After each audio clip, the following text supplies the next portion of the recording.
वो बहुत सारी चीज़ों को आज हमने कवर करना है। और हमने पिछले जितने भी क्लासेस में हम लोगों ने चीज़ों को देखा, उम्मीद करता हूँ कि वो आप लोगों को समझ आई होंगी वो सारी चीज़ें। और उसी तरह से हम लोग ऐसे बहुत सारे कोर्सेज जो हैं वो ऑनलाइन कराते रहेंगे और आपको बहुत कुछ सीखने को मिलेगा इंशाल्लाह ताला। और इसमें बहुत सारी चीज़ें जो हैं वो आपको करने को मिलेंगी, सीखने को मिलेंगी, तो आप उसको ज़रूर सीखिएगा, उसको ज़रूर अवेल करिएगा।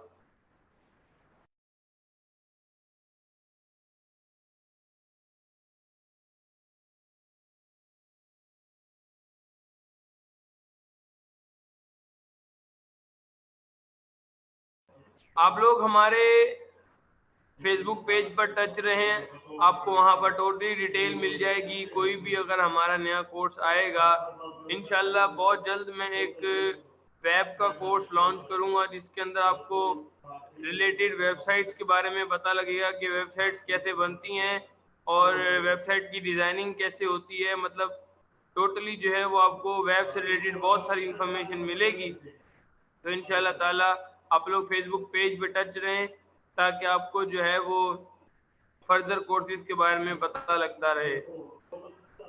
सो हम लोग जो हैं वो कंटिन्यू करते हैं। हाँ जी बिल्कुल, ग्राफिक्स एंड वेब डेवलपमेंट को हम लोग पढ़ेंगे।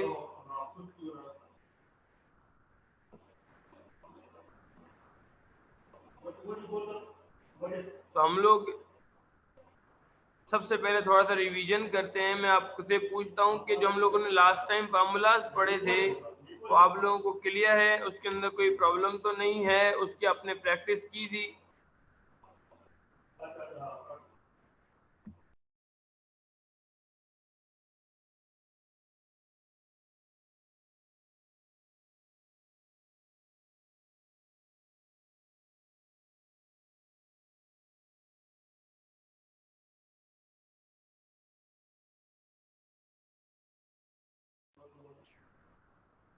चलें, ये तो गुड है कि आप लोगों को जो है वो क्लियर है। तो हम लोग स्टार्ट करते हैं अपना अगला काम जो कि आज हम लोगों ने क्लियर करना है। हमने कॉनकैटिनेट पे लास्ट टाइम जो है वो छोड़ा था। अगर किसी को भी अगर सर्टिफिकेट चाहिए तो आप जो है वो हमारे पास हमारे कॉलेज वाले नंबर पर रब्ता कर सकते हैं। वो नंबर मैं आप लोगों को दे दूंगा, आप वो नंबर आपके पास यहाँ पर आ जाएगा। उस नंबर पे आप कांटेक्ट करके आप जो है वो सर्टिफिकेट भी ले सकते हैं इस एक्सेल का जो आप लोगों ने 6 डेज का ये कोर्स किया है, इसका सर्टिफिकेट भी आपको मिल जाएगा।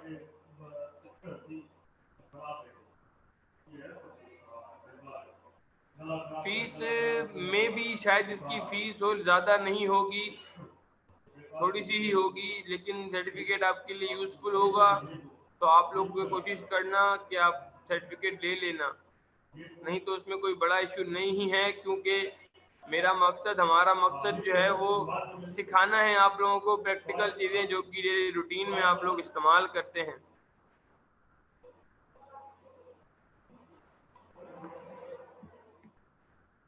तो अब हम लोग स्टार्ट करते हैं। देखें, कॉनकैटिनेट के बाद हमारे पास एक फार्मूला है जिसका नाम है फैक्ट। एक चीज मैं आप लोगों को समझाता हूँ, फार्मूलाज को कैटेगराइज किया जाता है, फार्मूलाज को कैटेगराइज किया गया है।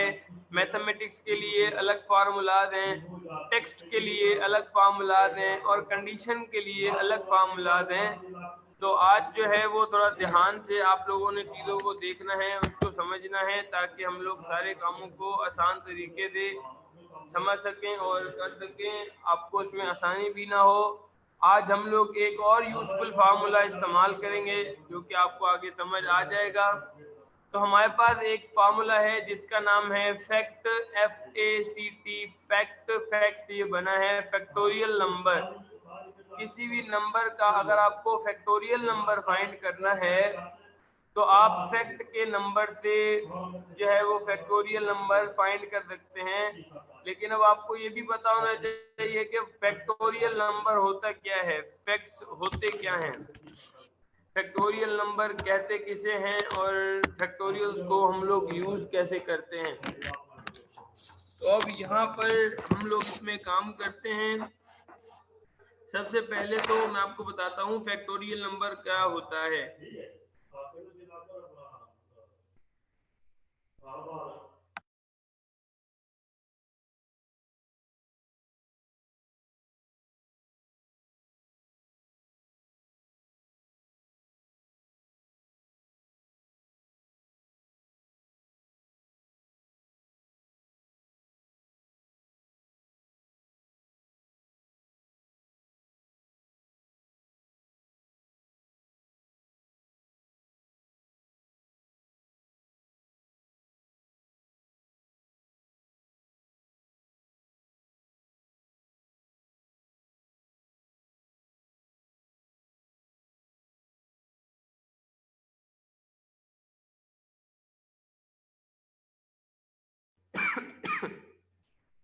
तो ये देखें, अब वॉइस क्लियर हो गई होगी आप लोगों को, बैकग्राउंड साउंड भी नहीं आएगा अब आप लोगों को। अब सही हो गया है सिस्टम। अब देखें फैक्टोरियल नंबर क्या होता है। जैसे कि मैंने आप लोगों के सामने एक एग्जांपल रखी हुई है, फैक्ट। सो फैक्ट एक फैक्टोरियल नंबर को डिनोट करता है। और जैसे कि मैंने इस फार्मूले के अंदर लिखा है 4।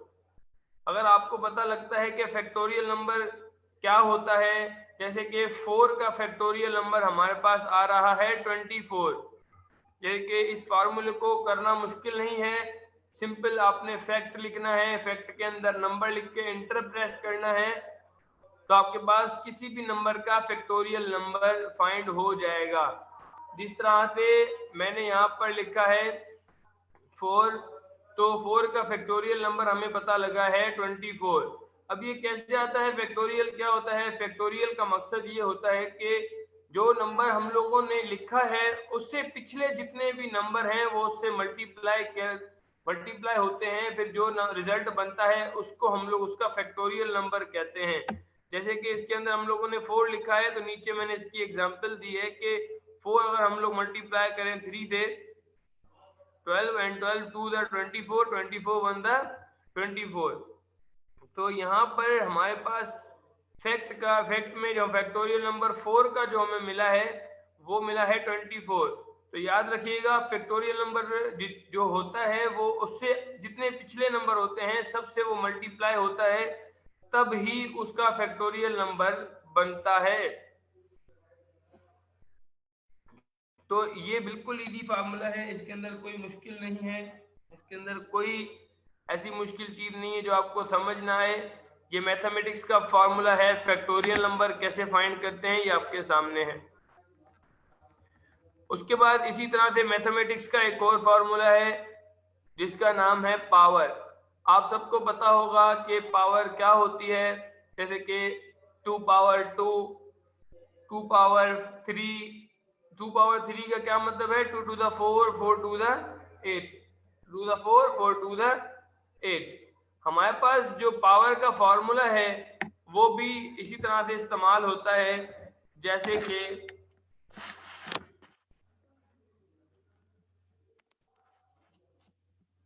फैक्ट फंक्शन जो है हमारे पास, फैक्ट का जो फंक्शन है हमारे पास वो सिंपल है, हमें फैक्टोरियल नंबर बताता है। फैक्टोरियल नंबर, किसी भी नंबर का फैक्टोरियल नंबर फाइंड करना होता है तो हम लोग फैक्ट के फार्मूले से उसका फैक्टोरियल नंबर फाइंड कर लेते हैं।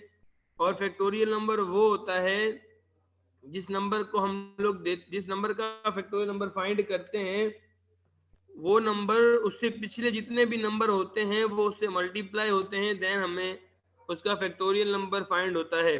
जैसे कि हमने फार्मूले के अंदर लिखा है 4, तो 4 जो है वो मल्टीप्लाई हो रहा है 3 से, 3 के बाद 2 से, 2 के बाद 1 से, तो हमें 4 का जो फैक्टोरियल नंबर मिला वो मिला 24।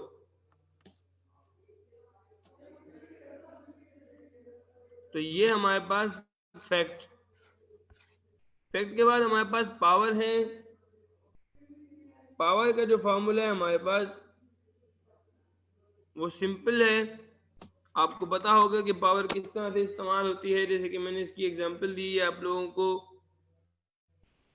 कि जो है वो 2 पावर 2 या 2 पावर 3 का क्या मकसद होता है, 2 टू द 4, 4 टू द 8, ये जो है हमारे पास पावर का जो है फॉर्मूला होता है। इसी तरह से अगर हम लोग इसी चीज़ को फार्मूले से करते हैं तो हम लोग कैसे करेंगे, जैसे कि मैं आपके सामने इसको करके दिखाता हूँ। फॉर एग्जांपल हमारे पास दो नंबर हैं, फॉर एग्जांपल 2 और 3। फॉर एग्जांपल 2 जो है वो नंबर है, 3 जो है वो पावर है। हम लिखेंगे इज इक्वल के बाद यहाँ पर हम लोग सबसे पहले लिखेंगे पावर। पावर पे हम लोग आगे टैब प्रेस कर देंगे, देन हम लोग जो है वो नंबर सेलेक्ट करेंगे। सिंटेक्स रीड करें तो सिंटेक्स में हमारे पास पहली वैल्यू नंबर है और दूसरी जो है वो पावर है। मतलब पहले जो आप सिलेक्ट करेंगे वो नंबर होगा, बाद में जो सिलेक्ट करेंगे वो पावर होगी। तो यहाँ पर हम लोगों ने जो पहले सिलेक्ट किया वो है हमारा नंबर, एंड बाद में जो सिलेक्ट किया वो है पावर। तो 2 टू द 4, 4 टू द 8, यहाँ पर हमारे पास इसका आंसर आया 8। यही चीज आप फार्मूले के अंदर भी लिख सकते हैं, वैसे मैंने आपको बताया हुआ है कि फार्मूले के अंदर भी वैल्यूज दे सकते हैं, सेल से भी वैल्यूज जो है वो आप उठा सकते हैं।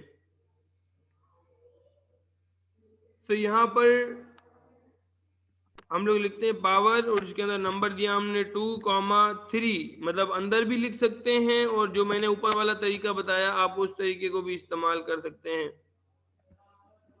जो तरीका आपको सही लगे आप उस तरीके को इस्तेमाल करें, इसमें भी आपका वही रिजल्ट आएगा और इस वाले तरीके में भी आपका वही रिजल्ट आएगा। और साथ साथ एक दूसरी बात मैं आप लोगों को बता रहा हूं कि हमारे पास कीबोर्ड में 6 बटन पे, जो हमारा बटन नंबर 6 है,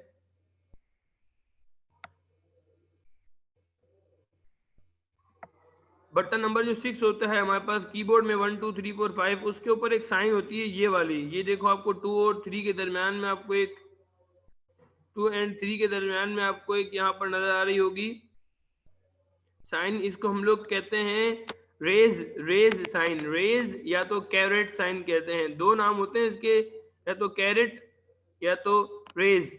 जैसे कि रेज मीन्स हैंड रेज होता है ना, हैंड रेज करें आप, तो ये ऊपर वाला, ये ऊपर को इशारा करने वाला साइन होता है ये रेज साइन।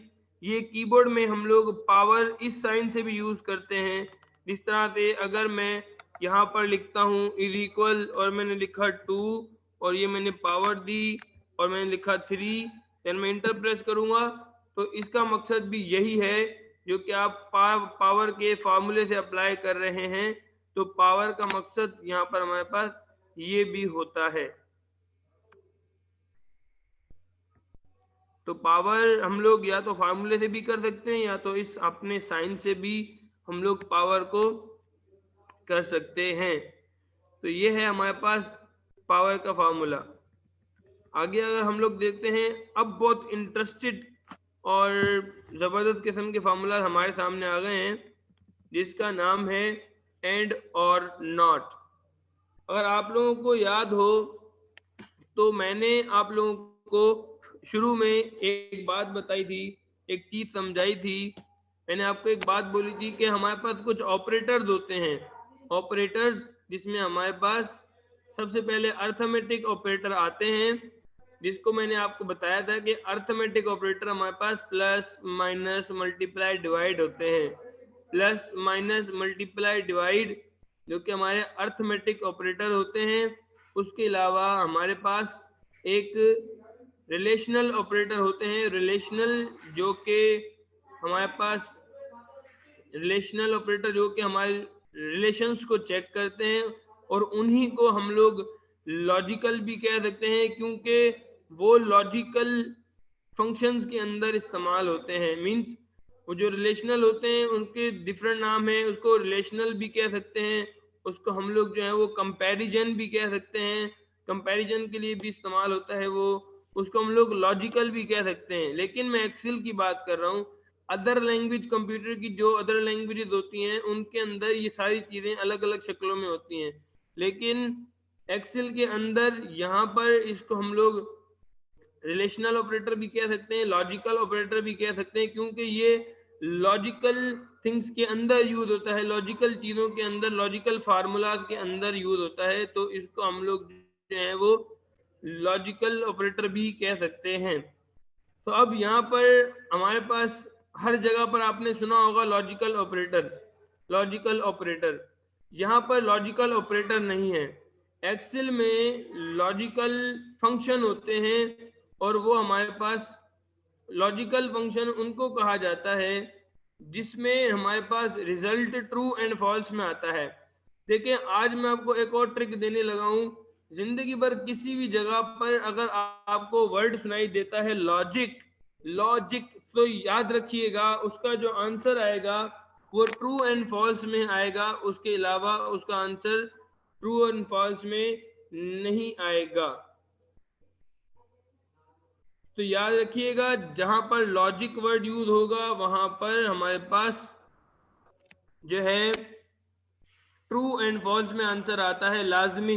मतलब जिंदगी में किसी भी जगह पर आप जब वर्ड सुने लॉजिक, तो मीन्स आपको समझ आ जाना चाहिए कि यहाँ पर जो आंसर आने वाला है वो हमारा ट्रू या फॉल्स होगा।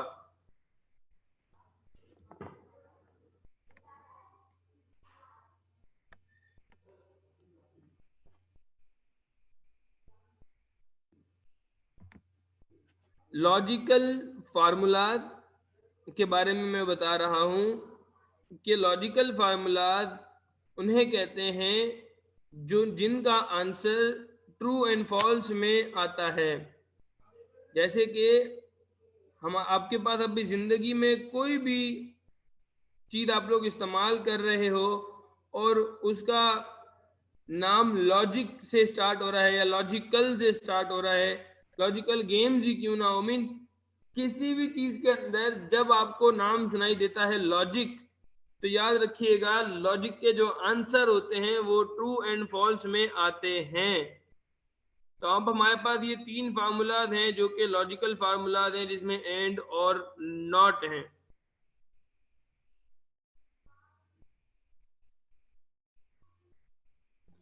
थोड़ा सा वेट करिएगा।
तो ये हमारे पास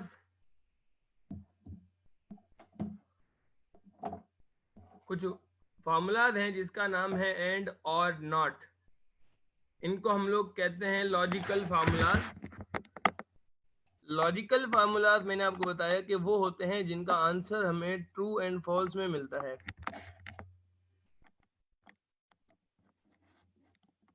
एंड फॉल्स में हमारे पास ऐसे बहुत सारे फार्मूलाज होते हैं जिनका आंसर हमें ट्रू एंड फॉल्स में मिलता है, जिसकी सबसे बड़ी एग्जांपल हमारे पास ये है। इन फार्मूलाज को पढ़ने से पहले मैं आपको ये बताऊंगा कि हमारे पास जो रिलेशनल ऑपरेटर होते हैं वो कौन से होते हैं। तो रिलेशनल ऑपरेटर होते हैं हमारे पास, जिसमें सबसे पहले आता है इज इक्वल, फिर आता है हमारे पास ग्रेटर देन, फिर आता है लेस देन, फिर आता है greater than is equals to, फिर आता है less than is equals to. तो इनको हम लोग कहते हैं रिलेशनल ऑपरेटर, या हम लोग इसको लॉजिकल ऑपरेटर भी कहते हैं, क्योंकि ये लॉजिकल फार्मूलाज के अंदर यूज होते हैं। तो अगर आपसे कोई कहता है कि भाई क्या एक्सेल में लॉजिकल ऑपरेटर होते हैं, तो एक्सेल में लॉजिकल ऑपरेटर हम ज़्यादा फोकस नहीं करते, एक्सेल में लॉजिकल फंक्शंस को ज़्यादातर फोकस किया जाता है, और इनको जो है वो रिलेशनल या फिर कंपैरिजन ऑपरेटर कहा जाता है, जो कि वैल्यूज को कंपेयर करते हैं, लेफ्ट हैंड साइड वाली वैल्यू को राइट हैंड साइड वाली वैल्यू के साथ कंपेयर किया जाता है। तो हम लोग जो है वो इनको कंपैरिजन ऑपरेटर कहते हैं। तो इसमें ये जो है वो लॉजिक्स होती हैं, लॉजिक्स, और मैंने आपको बताया कि लॉजिक्स का जो आंसर होता है वो किस में आता है, ट्रू या फॉल्स में आता है। यहाँ पर अगर मैं आप लोगों के सामने कुछ लॉजिक्स क्रिएट करूँ और इन्हीं फंक्शंस के थ्रू, और उनका आंसर जो आएगा वो ट्रू एंड फॉल्स पे आएगा, और तब आपको लॉजिकल ऑपरेटर समझ आएंगे, तब ही आप आगे कोई काम कर सकते हैं लॉजिकल फार्मूलाज के थ्रू। ये मैं आपको क्यों बता रहा हूँ, क्योंकि आगे हमारे पास एक ऐसा फार्मूला है जो कि टोटली लॉजिकल ऑपरेटर्स पे डिपेंड करता है, टोटली वो काम इस पर ही करता है, उसके अलावा कोई काम नहीं हो सकता। तो इसको समझना हमारे पास जरूरी है।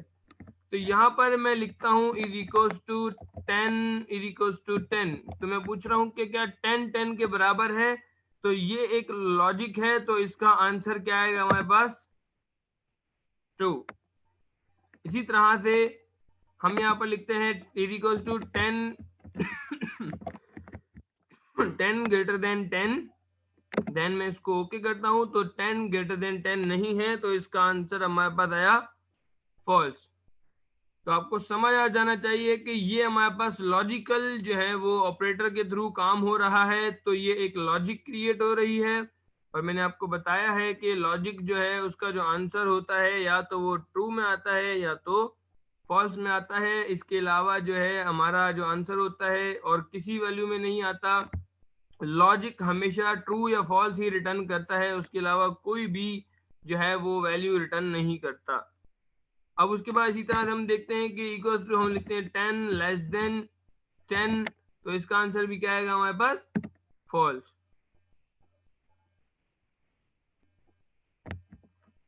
सिंपल आप लोग ऑपरेटर को समझें कि यहाँ पर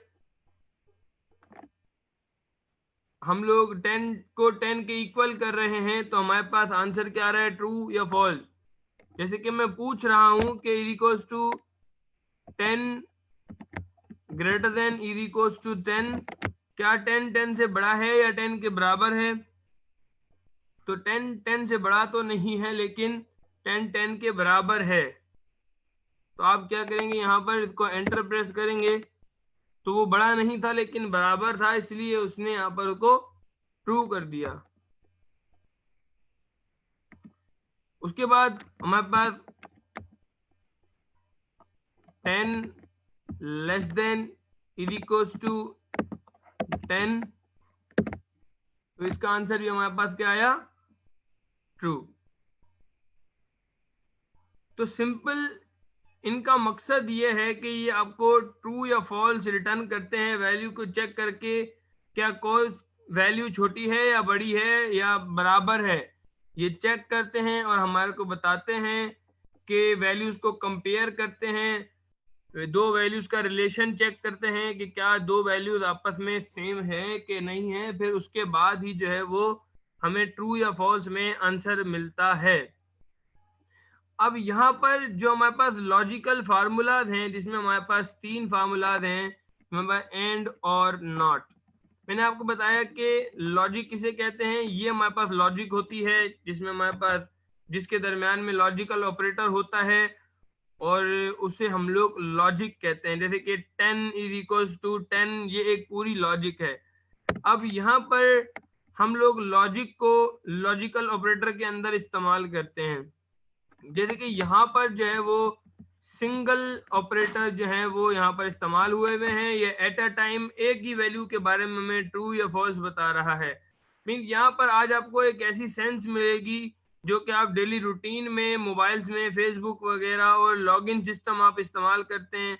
आप यूजर नेम लिखते हैं, पासवर्ड लिखते हैं, वो कैसे लॉगिन होती है आपकी आईडी या कोई भी ऐसी चीज है जो उसका जो बिहाइंड जो प्रोसेस है वो कैसे हो रहा है, उसमें क्या चीजें इस्तेमाल हो रही हैं, वो आपको यहाँ पर समझ आ जाएंगी।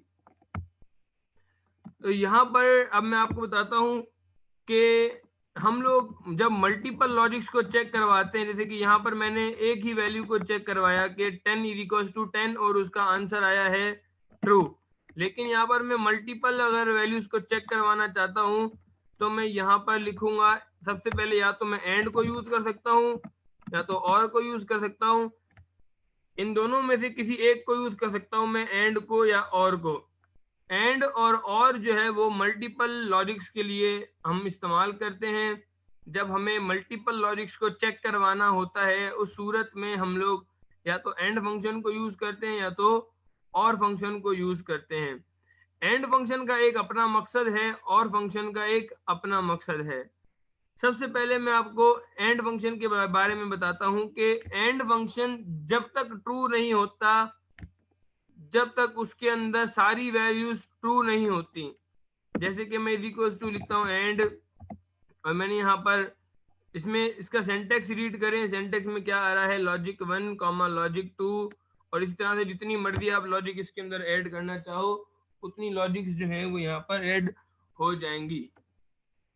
तो अब यहाँ पर जो है हमारे पास पहली लॉजिक हम लोग लिखते हैं 10 equals to 10 comma 20 equals to 20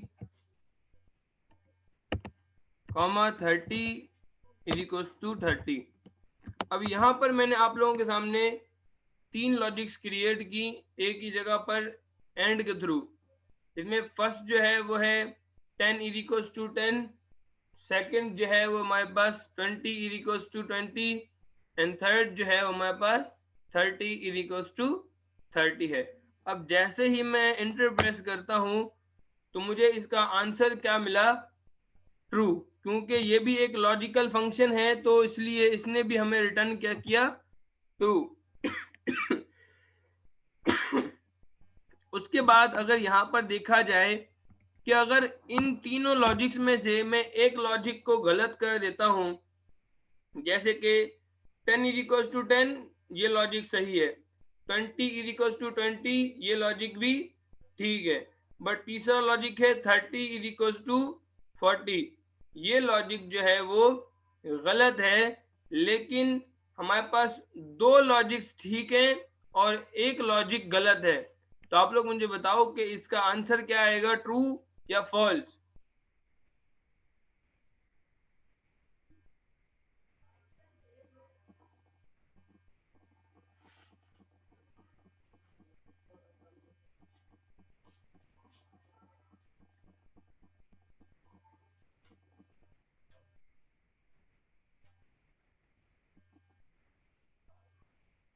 बिल्कुल इसका आंसर फॉल्स आएगा, क्योंकि मैंने आपको बताया है कि एंड तब तक ट्रू नहीं होता जब तक सारी लॉजिक्स ट्रू नहीं होती, जब तक एंड ट्रू नहीं होता। देखें मैं आपको एक इसकी रियल लाइफ की एग्जांपल देता हूं। जैसे कि हमने किसी को काम दिया है, फॉर एग्जाम्पल 5 कॉपीज का काम दिया है कि भाई आपने जो है वो 5 कॉपियों का काम करना है और लाजमी करना है 5 कॉपियों का। एक भी कॉपी का आपने काम छोड़ा तो जो है वो आप क्लास में नहीं आ सकते। तो यहाँ पर अगर एंड की कंडीशन फॉलो की जाए, ये दोनों कंडीशन रियल लाइफ में हर जगह पर इस्तेमाल होती हैं कि या तो आप सारा काम करके आओ या तो कोई एक काम करके आओ, तब कंडीशन ट्रू होगी। मीन्स के यहाँ पर कंडीशन है कि भाई आपको सारी कॉपीज का काम कंप्लीट करना है, तभी आपको अलाउ किया जाएगा। तो ये एंड की कंडीशन है, और यही कंडीशन हमारे पास फेसबुक में भी इस्तेमाल होती है। एंड कंडीशन जैसे कि आप जब लॉगिन करते हो, यूजर नेम और पासवर्ड देते हो, तो वहां पर दोनों चीजें सही होनी चाहिए, आपकी यूजर नेम भी और आपका पासवर्ड भी सही होना चाहिए। कभी ऐसा हुआ है कि आपने यूजर नेम सही लिख दिया और पासवर्ड गलत लिख दिया तो आपका अकाउंट चल गया हो?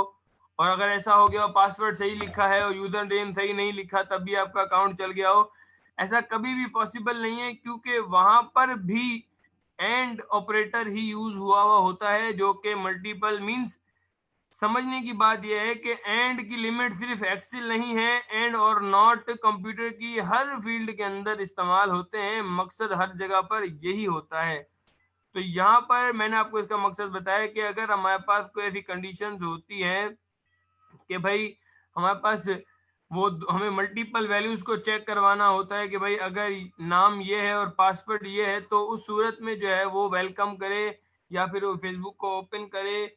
उसके अलावा जो है वो हमारे पासवर्ड को जो है वो ओपन ना होने दे, हमारी आईडी को ओपन ना होने दे।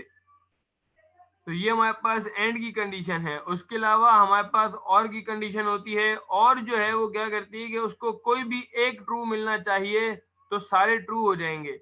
मींस एंड के अंदर एक भी फॉल्स तो सारे फॉल्स, और ट्रू और के अंदर एक भी ट्रू तो सारे ट्रू। तो यहाँ पर हमारे पास एंड और का फर्क ये होता है कि और के अंदर अगर एक भी कंडीशन ट्रू हो जाती है, जैसे कि आप जब पासवर्ड भूल जाते हैं और वहां पर फॉरगेट का एक ऑप्शन आता है, तो वहां पर वो आपसे दो चीजें मांगता है, या तो फोन नंबर लिखें या तो ईमेल लिखें। मतलब कि दो चीजों की जो है वो अलाउ होती है वहां पर, कि या तो आप फोन नंबर दे सकते हैं या तो आप जो है वो ईमेल दे सकते हैं। तो वहां पर और कंडीशन इस्तेमाल हो रही होती है। मैं आपको एक बेसिक जो है वो ये चीज बना के दिखाऊंगा कि किस तरह से यूजर नेम और पासवर्ड जो है वो हमारे पास बन रहे होते हैं और उसमें काम कैसे हो रहे होते हैं। तो हम लोग उसको रियल लाइफ एग्जांपल में देखेंगे भी, तो आपको समझ आ जाएगा कि किस तरह से फेसबुक जो है वो हमारा चल रहा है। तो यहाँ पर मैंने एक भी कंडीशन अगर फॉल्स कर दी तो एंड ने उसको फॉल्स कर दिया। तो ये हमारे पास जो है वो एंड और का फंक्शन होता है। एंड में सारी कंडीशन ट्रू होनी चाहिए, तब ही एंड ट्रू होगा, और में कोई भी एक अगर ट्रू हो गई तो सारी कंडीशन ट्रू हो जाएंगी। नॉट जो है वो एक अपोजिट साइन है इज इक्वल का। फॉर एग्जाम्पल ये जो ऑपरेटर है, ये जो फंक्शन है नॉट, ये बेसिकली नॉट इक्वल का फंक्शन है। नॉट इक्वल जैसे कि हम लोग किसी एक चीज को एक्सेप्ट करते हैं और बाकी सब चीजों को रिजेक्ट करते हैं। फॉर एग्जाम्पल आप फेसबुक पे किसी एक को ब्लॉक कर देते हैं कि भाई सबको हम लोग शेयर करें, लेकिन एक बंदे को हम लोग ब्लॉक कर देते हैं, उसको शो ना हो।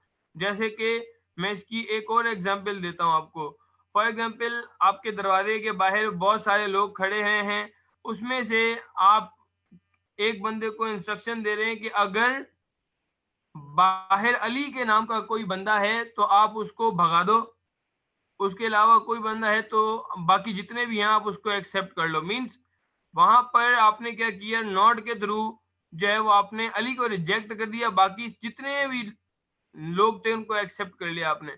इसी तरह से अगर इक्वल की बात होती, आपके घर के बाहर से लोग खड़े हैं, आप वहां पर आपने बोला कि भाई अगर इसमें से कोई एक अली है तो आप उसको इन कर लो, उसके अलावा जितने भी हैं उनको रिटर्न कर दो। मीन्स एक में आप सिर्फ एक वैल्यू को एक्सेप्ट कर रहे हो और एक कंडीशन में आप जो है वो किसी एक को रिजेक्ट कर रहे हो। मीन्स जहां पर बात आती है इक्वल की, तो वहां पर आप सिर्फ और सिर्फ उस वैल्यू को एक्सेप्ट करते हो जो किसी एक नंबर के इक्वल होती है। तो यहाँ पर जो नॉट है वो ऑपोजिट करता है कि भाई ट्रू को फॉल्स कर देता है और फॉल्स को ट्रू कर देता है। जैसे कि मैंने बोला कि भाई मैं आपको इफ इक्वल की कंडीशन बता रहा हूँ। इफ इक्वल की कंडीशन ये है कि भाई मैंने बोला कि इन लोगों के अंदर अगर किसी का नाम बराबर है अली के तो वो हमारे पास आ जाए, बाकी सब जो है वो चले जाएं। ये किसकी एग्जाम्पल दी मैंने आपको? इफ इक्वल की।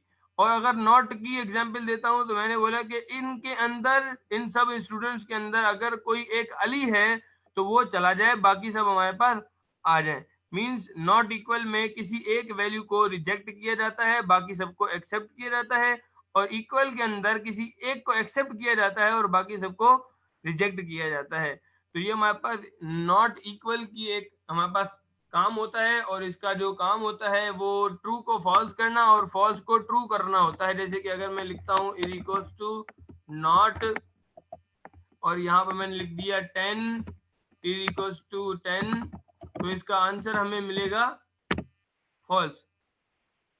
तो यहाँ पर ट्रू को फॉल्स और फॉल्स को ट्रू यहाँ पर कर देता है नॉट। तो ये थे हमारे लॉजिकल फंक्शन। ऐसे और बहुत सारे लॉजिकल फंक्शंस हैं, लेकिन मेन जो लॉजिकल फंक्शन होते हैं वो हमारे पास एंड और नॉट होते हैं। लेकिन आज के बाद से आपको खुद समझ आ जाएगा कि कौन सा फंक्शन लॉजिकल होता है। आप किसी भी फंक्शन को इस्तेमाल कर रहे हैं और अगर उसका आंसर ट्रू एंड फॉल्स में आता है तो आप बिना सोचे समझे आप ये बोलिएगा कि वो फंक्शन जो है वो लॉजिकल फंक्शन है और वो बिल्कुल सही होगा।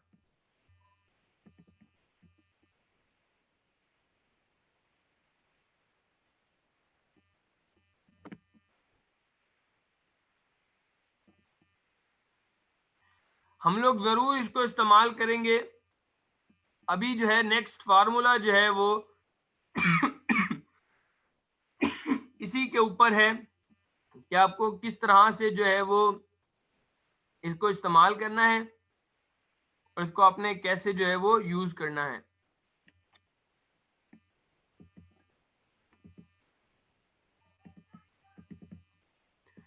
सो एक्सेल का एक मेन पिलर जिसका नाम है इफ। किसी ने भी पूरा एक्सेल पढ़ लिया और उसने इफ का फंक्शन नहीं पढ़ा, मीन्स उसने एक्सेल ही नहीं पढ़ा। इफ फंक्शन एक्सेल का एक मेन पिलर है जो कि हमें किसी भी हाल में आना चाहिए। आपको जितना मर्जी एक्सेल आता हो, अगर आपको इफ नहीं आता तो आपको एक्सेल आना बेकार है। और ये जो मैंने आपको लॉजिकल फंक्शंस और ऑपरेटर पढ़ा है, ये स्पेशली मैंने आपको इफ के फंक्शन को बताने के लिए पहले प्रिपेयर किया, ताकि जब इफ फंक्शन आपके सामने आए तो आपको कोई प्रॉब्लम ना हो।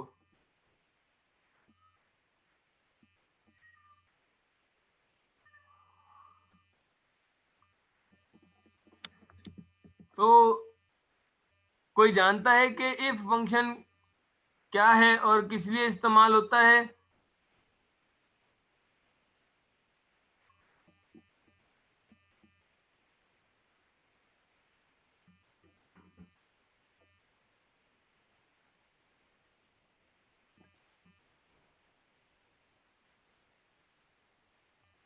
देखिए, आपको मकसद समझ आ गया है लॉजिकल ऑपरेटर्स का कि वो ट्रू एंड फॉल्स में आंसर देते हैं और वैल्यू को किस तरह चेक करते हैं।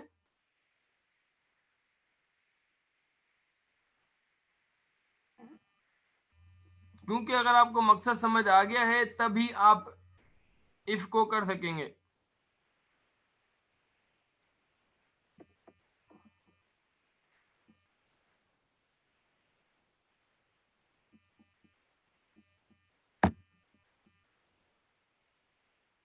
तो हम लोग इस इफ को करते हैं। देखें, इफ सबसे पहले मैं आपको बताता हूं कि इफ जो है वो किस लिए इस्तेमाल होता है। If function is specially use for condition, specially use for condition. If function सिर्फ एक ही काम के लिए इस्तेमाल होता है, एक खास काम के लिए इस्तेमाल होता है, और वो काम है कंडीशन, कि आप अपने कामों पे, अपनी वैल्यूज पे किस तरह से कंडीशन अप्लाई कर रहे हैं और किस तरह की कंडीशन अप्लाई कर रहे हैं, कि आपका माइंड आपको क्या ऑर्डर दे रहा है और उससे आप लोग क्या काम करवाना चाहते हैं, उससे हम लोग कंडीशन कहते हैं। दुनिया की कोई भी चीज विदाउट कंडीशन नहीं चलती, कोई भी चीज है दुनिया की। जैसे कि इफ मीन्स अगर, फॉर एग्जाम्पल अगर चार्जिंग है तो आपका मोबाइल चलेगा, अगर बिजली आ रही है तो फैन ऑन हो सकता है, अगर कीबोर्ड है तो आप टाइपिंग कर सकते हो, अगर चार्जर है तो चार्जिंग कर सकते हो। अगर मीन्स इफ। अगर भूख लगी है तो खाना खाओगे। इसी तरह से जो है वो आप जब किसी दुकानदार से कोई चीज खरीदने जाते हो तो आपको पहले बोलता है कि अगर आपके पास इतने पैसे हैं तो आपको ये चीज मिलेगी, अगर इसके अंदर इतनी चीजें हैं तो आप ये काम कर सकते हो। मीन दुनिया की कोई भी चीज विदाउट कंडीशन जो है वो चल ही नहीं सकती, हर चीज की कोई ना कोई कंडीशन होती है। अब यहां पर इफ जो है वो यूजर पे डिपेंड करता है कि यूजर किस तरह से इफ के थ्रू अपनी कंडीशन को क्रिएट करता है, जो कि आपके माइंड में कंडीशन चल रही है। तो इफ के थ्रू हम लोग मल्टीपल कंडीशंस बना सकते हैं, जिसमें हम लोग पहली कंडीशन बनाएंगे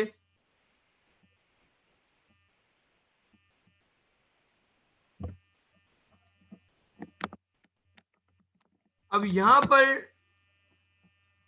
हम लोग इफ के थ्रू एक कंडीशन क्रिएट करते हैं, फिर मैं आपको मजीद उससे कोई काम करवा के दिखाऊंगा। कंडीशन किसी नाम पर भी अप्लाई हो सकती है, कंडीशन किसी नंबर पे भी अप्लाई हो सकती है।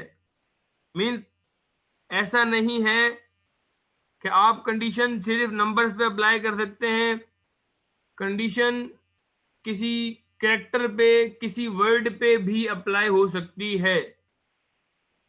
लेकिन पहले हम लोग नंबर पे कंडीशन अप्लाई करेंगे, फिर हम लोग टेक्स्ट पे कंडीशन अप्लाई करेंगे। हम लिखते हैं इज इक्वल, या फिर हम ऐसा करते हैं, हम यहां पर ग्रेड निकालते हैं। ग्रेड हमारे पास परसेंटेज है किसी की 75%, और हम लोग यहां पर ग्रेड फाइंड करना चाहते हैं।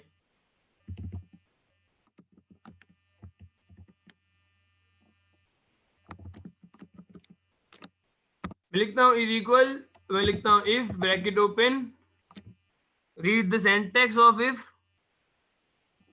तो बस सबसे पहले हमारे पास जो है वो आता है logic test. Logic test means वही चीज जो हम लोग ऊपर कर रहे थे, अपनी लॉजिक को टेस्ट करवाए, यहां पर के वैल्यू बड़ी है या छोटी है। अब हम लोग बोलते हैं कि हम लोग इस सेल को सिलेक्ट करते हैं B105। हमने कहा इफ मींस अगर B105 के अंदर जो भी वैल्यू है अगर वो बड़ी है या बराबर है हमारी दी हुई वैल्यू के,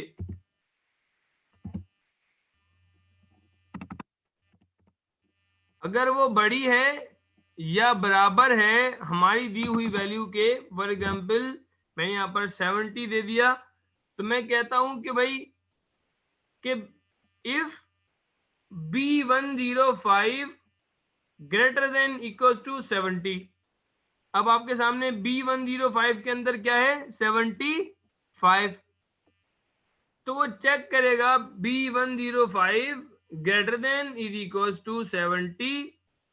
तो ये कंडीशन जो है, ये लॉजिक जो है वो ट्रू हो रही है, क्योंकि 70 के बराबर नहीं है B105, बट 70 से ग्रेटर है, 75 है।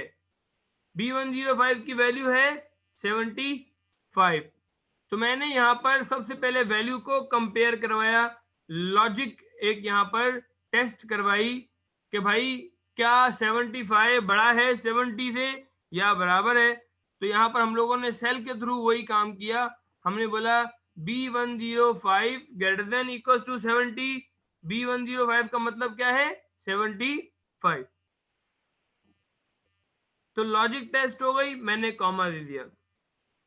कॉमा देने के बाद हमारे पास अब जो दूसरा आ रहा है यहाँ पर, वो आ रहा है वैल्यू इफ ट्रू। पहले हमारे पास आ रहा था ट्रू या फॉल्स। अभी इस फार्मूले के अंदर ये कह रहा है कि अगर आप ट्रू पर अपनी मर्जी का कोई मैसेज देना चाहते हैं, मींस अगर कंडीशन ट्रू है, आप उस ट्रू की जगह पर अपनी मर्जी से कुछ लिखना चाहते हैं, तो आप वो वैल्यू दें। मतलब अगर आपकी वैल्यू ट्रू होती है और उस ट्रू की जगह पे आप अपनी मर्जी से कुछ लिखना चाहते हैं, तो आप वैल्यू इफ ट्रू, अगर आपका इफ ट्रू होता है तो उसके लिए आप एक वैल्यू दें। तो यहां पर मैं लिखता हूं कि अगर इफ ट्रू होता है तो यहां पर लिखा हुआ आना चाहिए ए ग्रेड।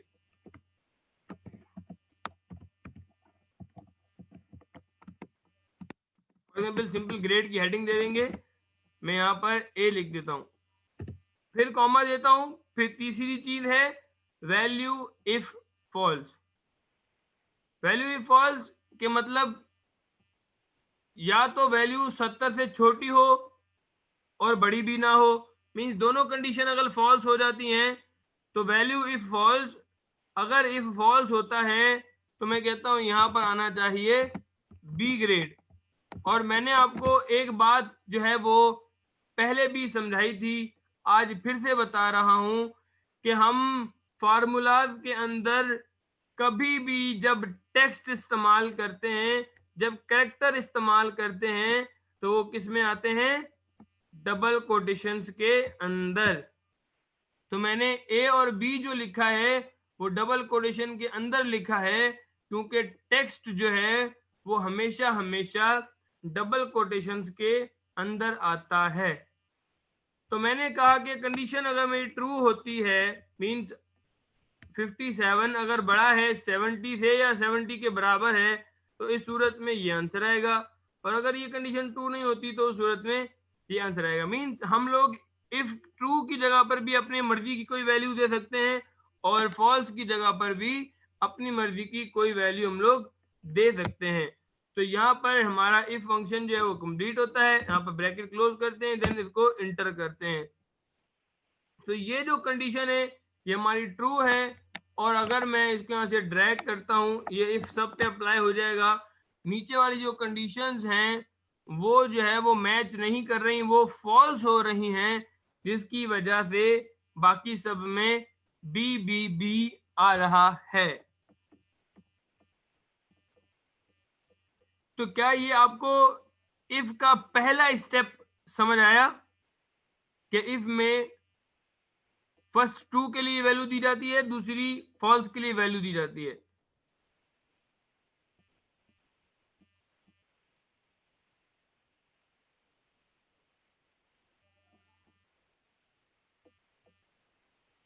ओके गुड, तो हम लोग कंटिन्यू करते हैं।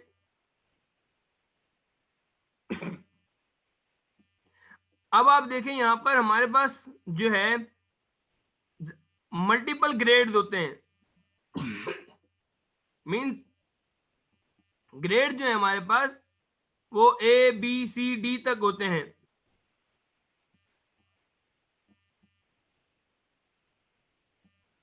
लेकिन अभी हमारे पास दो ही ग्रेड हैं, या तो A या तो B ग्रेड। अब हमें मल्टीपल अगर ग्रेड बनाने हैं तो उस सूरत में हम लोग क्या करेंगे,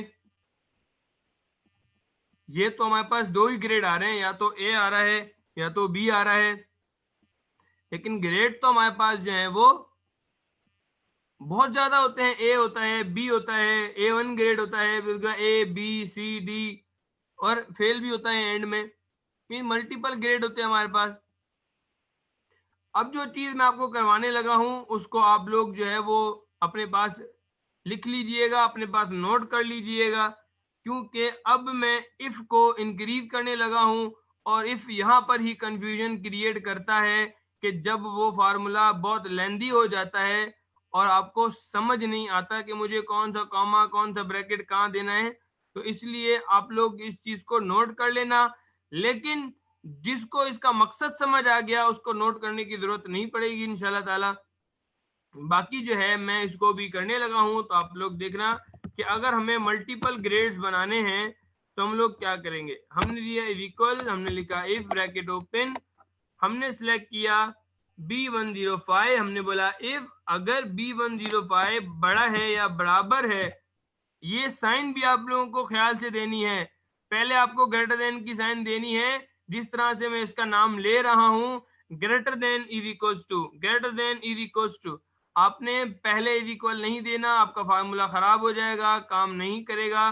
तो आपने याद रखना है साइन को उसकी जगहों पर ही देना है। तो if B105 greater than is equals to 70, तो हमारे पास आना चाहिए ए ग्रेड।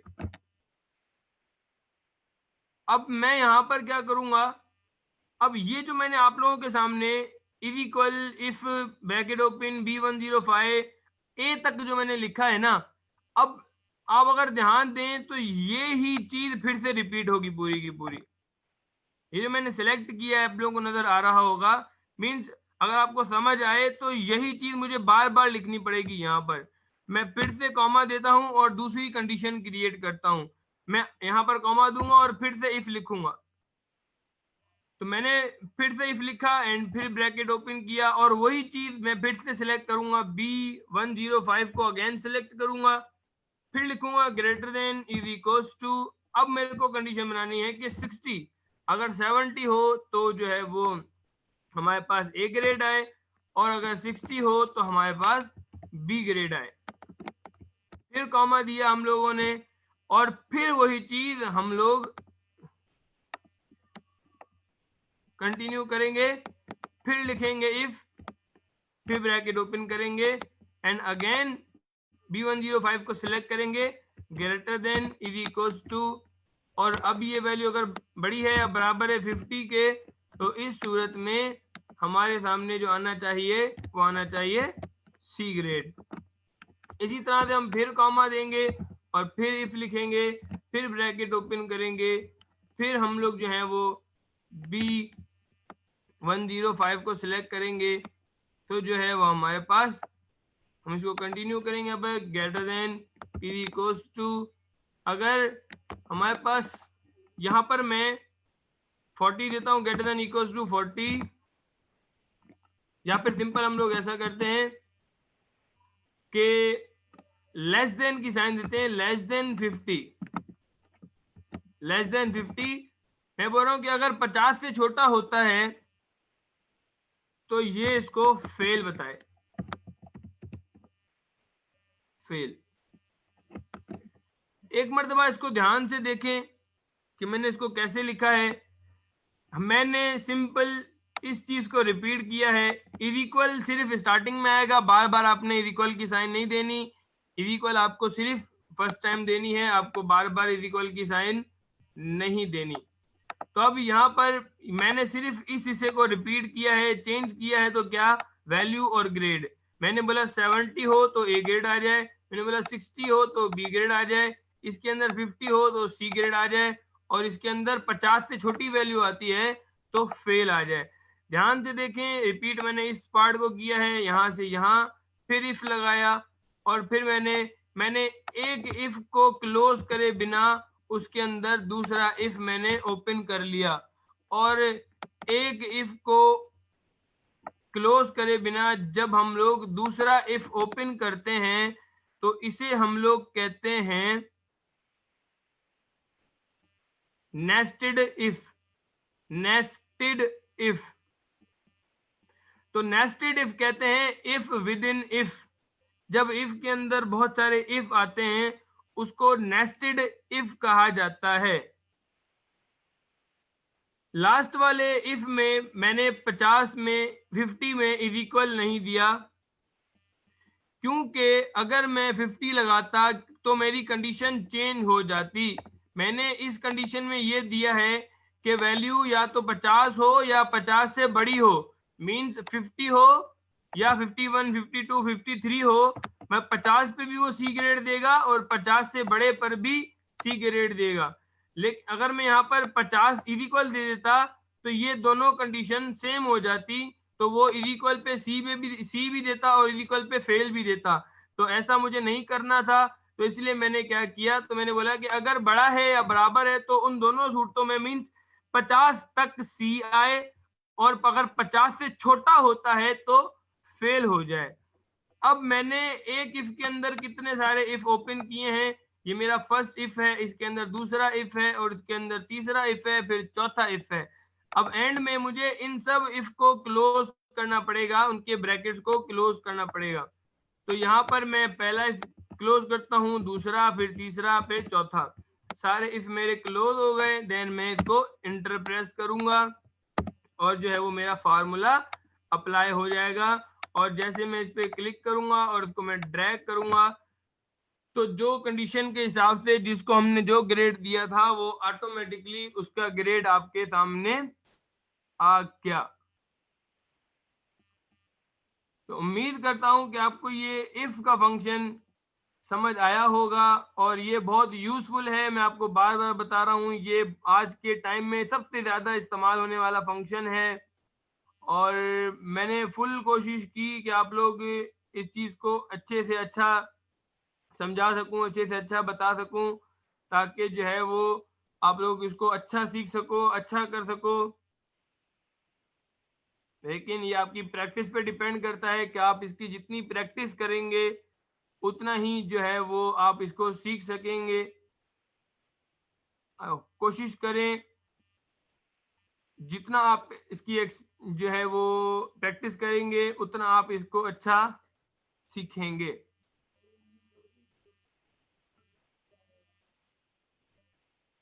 अब हम लोग जो है वो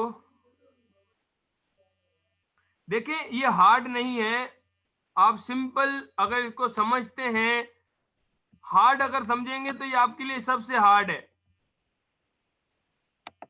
ये सबसे आसान है अगर आप इसके फर्स्ट स्टेप को देखें। इसका जो फर्स्ट स्टेप है वो ही आपको रिपीट करते रहना है, सिर्फ वैल्यूज और ग्रेड को चेंज करते रहना है।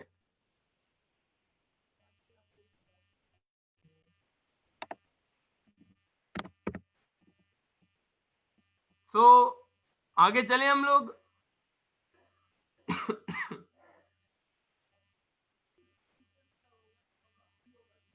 तो आज हमारी लास्ट क्लास है, मैं कोशिश करूंगा जितने अच्छे से अच्छा समझा सकूं, जितनी भी आपकी कंफ्यूजन है उनको क्लियर कर सकूं।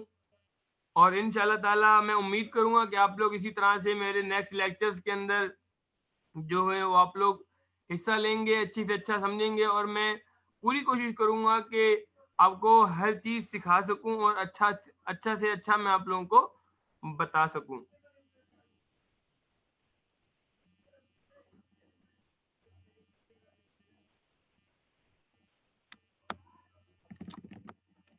सो अब मैंने आप लोगों के सामने जो है वो इफ की जो है वो मैंने आपको बताया कि लॉजिकल फंक्शंस इफ के अंदर इस्तेमाल होते हैं। तो अब हम लोग जो है वो इफ के अंदर लॉजिकल फंक्शन इस्तेमाल करेंगे। तो थोड़ा होश से बैठें, थोड़ा सा जो है वो अपने आप को एक्टिव करके बैठें ताकि जो चीज़ें हो रही हैं वो समझ सकें। मैं एक ही फार्मूले को मल्टीपल तरीकों से यूज कर लूंगा, लेकिन आपको जो तरीका आसान लगे आप उसको जो है वो अडॉप्ट करना, उसको यूज करना, उससे ही काम करना।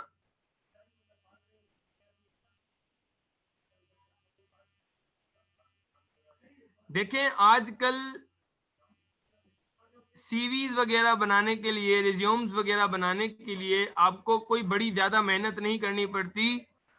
आप लोग जो है वो MS ऑफिस का लेटेस्ट वर्जन अपने पास इंस्टॉल करें, कम से कम 2016 आप अपने पास इंस्टॉल कर लें, और उसके अंदर आप नेट कनेक्ट करके आपको वहां से अच्छा जो है वो CV का या रिज्यूम का आपको लेआउट मिलेगा। सिंपल आपने उसके अंदर एक से एक आपको डिजाइन मिलेंगे, वहां पर आपने सिंपल अपने डेटा को चेंज करना है ताकि आपकी CV बन जाए।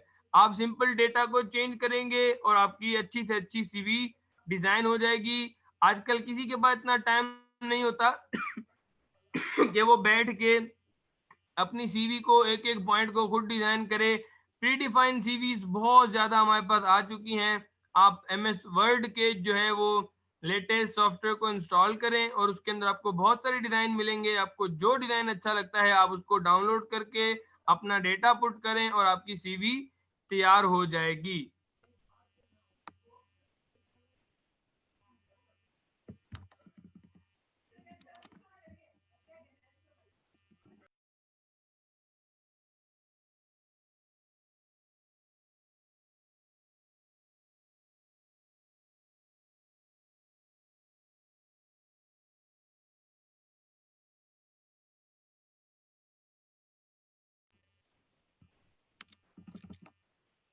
तो अब यहाँ पर हमारे पास हम यूज करेंगे एंड और नॉट को, इसके अंदर हम लोग इस्तेमाल करेंगे।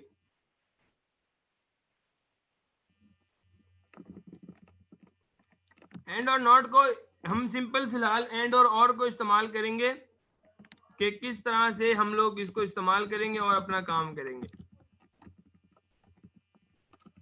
फॉर एग्जाम्पल यहां पर मेरे पास है यूजर नेम और यहां पर है पासवर्ड। ठीक है, मैं आपको वही एग्जाम्पल दे रहा हूं जो कि हम लोग फेसबुक में इस्तेमाल करते हैं। आप चाहें तो इसको अच्छा से डेकोरेट कर सकते हैं, जैसे कि आपको लगेगा कि ये सच्ची में कोई फेसबुक की स्क्रीन है या कोई।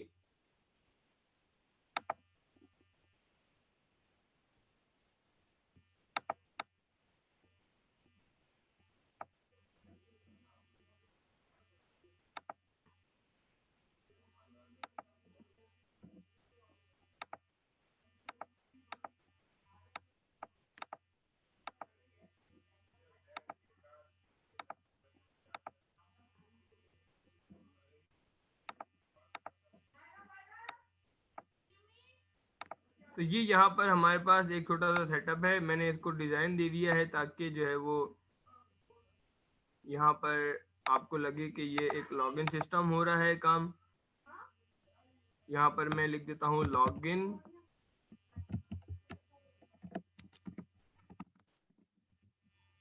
ये ऐसा ही डिजाइन है, इस पे आप फोकस मत करिएगा।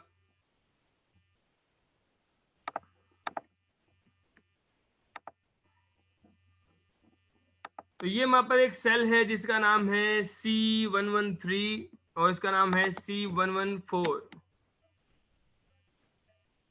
अब यहाँ पर मैं चाहता हूं कि मैं कंडीशन क्रिएट करूं कि अगर हमारे पास यूजर नेम और पासवर्ड सही आता है तो यूजर नेम और पासवर्ड सही आता है तो हमें यहाँ पर वेलकम लिखा हुआ है। तो हम लोग क्या करेंगे, यहाँ पर लगाएंगे इक्वल्स टू, कहीं पर भी फार्मूला लगा सकते हैं आप, हम इसके नीचे ही लगा लेते हैं इक्वल्स टू इफ, उसके बाद इसमें है लॉजिक टेस्ट। अब अगर मैं इस पे वही वाला तरीका इस्तेमाल करता हूं जो कि आप लोगों को मैंने पहले बताया है, तो उसमें एक प्रॉब्लम ये होगी कि वो एट अ टाइम या तो यूजर नेम को चेक कर सकता है या तो पासवर्ड को, एक साथ दोनों को चेक नहीं कर सकता, क्योंकि अकेले इसमें ये ताकत नहीं है कि वो एक साथ दो दो सेल्स की वैल्यू को चेक करे और जो है वो कोई अपना काम करे।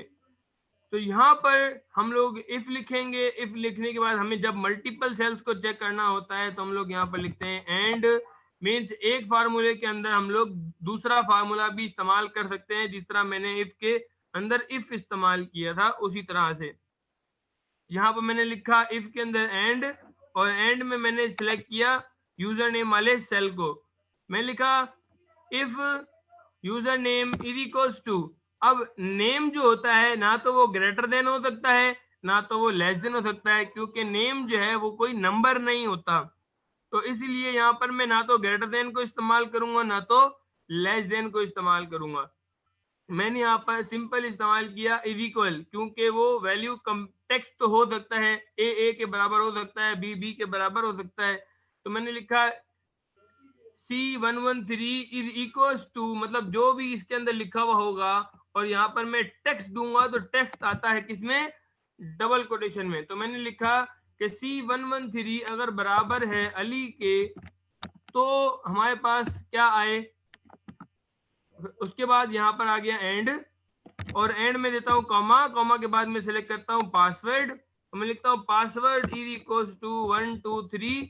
अब वन नंबर जो है वो कोई टेक्स्ट नहीं है, इसलिए मैं नंबर पे जो है वो कोई डबल कोटेशन नहीं दूंगा। तो यहाँ पर मेरा एंड हो गया कंप्लीट। इफ कंप्लीट नहीं हुआ, अभी एंड हुआ। अब एंड जो है वो दोनों सेल्स की वैल्यू को चेक करेगा कि अगर यूजर नेम वाले के अंदर अली लिखा हुआ है और पासवर्ड के अंदर 1 2 3 लिखा हुआ है, तो एंड जो है वो कंडीशन को ट्रू करेगा। क्या करेगा, कंडीशन को ट्रू करेगा। अब हम लोग इफ को कंटिन्यू करते हैं कॉमा देके, हमने लॉजिक टेस्ट को इस तरह से भी यूज किया। तो यहां पर मैं लिखता हूं कि अगर कंडीशन ट्रू होती है तो यहां पर आ जाए वेलकम यूजर, और अगर कंडीशन फॉल्स होती है तो मैं लिखता हूं रॉन्ग यूजर नेम और पासवर्ड, डबल क्वेश्चन क्लोज करेंगे और मैं ब्रैकेट इफ का क्लोज करूंगा एंड इंटर प्रेस करूंगा। अब आपके सामने देखिए क्या लिखा हुआ आ रहा है, रॉन्ग यूजर नेम और पासवर्ड, क्योंकि अब ये दोनों सेल खाली है, इसके अंदर अली नहीं है, इसके अंदर 1 2 3 नहीं है, तो हमारे पास लिखा हुआ आ रहा है रॉन्ग यूजर नेम और पासवर्ड। अगर मैं इसके अंदर लिखता हूँ अली, तो अगर मैं यहाँ पर और की कंडीशन लगाता तो ये वेलकम कर देता, लेकिन मैंने और की कंडीशन नहीं लगाई, मैंने यहाँ पर एंड की कंडीशन लगाई है। और एंड तब तक ट्रू नहीं होता जब तक सारी वैल्यूज ट्रू नहीं होती। मैं लिखा अली और इसके अंदर लिखा 1 2 3 और इंटर प्रेस किया, तो आप लोग देख सकते हैं दोनों चीजें, जब हमारी यूजर नेम और पासवर्ड ठीक हुआ तो हमारे सामने एक मैसेज आया वेलकम यूजर। तो ये एक और एग्जाम्पल थी जो कि मैंने आप लोगों के सामने करी एंड लॉजिकल फार्मूलाज के थ्रू। और ऐसे बहुत सारे लॉजिकल फार्मूलाज होते हैं जो कि आप इफ में इस्तेमाल करते हुए अपना काम करते हैं, और हमारी डेली रूटीन में जो फेसबुक चलाते हैं या कोई भी लॉगिन सिस्टम हम लोग चलाते हैं वो इसके ऊपर ही इस्तेमाल होती हैं। इफ, एंड, और नॉट, ये हर लैंग्वेज के अंदर, हर प्रोग्राम के अंदर इसका सेम कॉन्सेप्ट होता है और ये इसी तरह से ही इस्तेमाल होते हैं। तो उम्मीद करता हूं कि आप लोगों को ये इफ फंक्शन बहुत अच्छा समझ आया होगा और बहुत आपके लिए यूजफुल होगा। आप कोशिश करना इसकी जितनी हो सके इसकी प्रैक्टिस करना, और इसमें जो है वो आप अच्छे से अच्छा इसके अंदर काम आप करना। तो हम लोग आगे मूव करते हैं।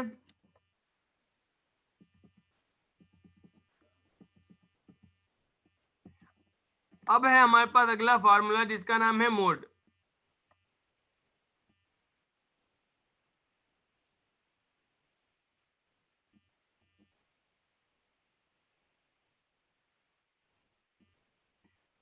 देखिए आप लोग रियल लाइफ में एंड और को बहुत सारी जगहों पर यूज कर सकते हैं, जैसे कि अगर कोई बंदा एक्सेल में एंट्री कर रहा है और वहां पर आपको स्पेशली दो वैल्यूज को चेक करना है या दो से ज्यादा वैल्यूज भी हो सकती हैं, अगर वो सही एंट्रीज हैं तब वो आपका कोई काम अप्लाई हो, कोई वो काम हो, नहीं तो नहीं हो। ये तो मैंने आपको एक जो है वो एग्जाम्पल की शक्ल में मैंने आपको इसका काम समझाया है। देखिए मैंने आपको पहले ही कहा था कि मैं आपको मकसद समझाऊंगा चीजों का, आपको मैं वे दूंगा।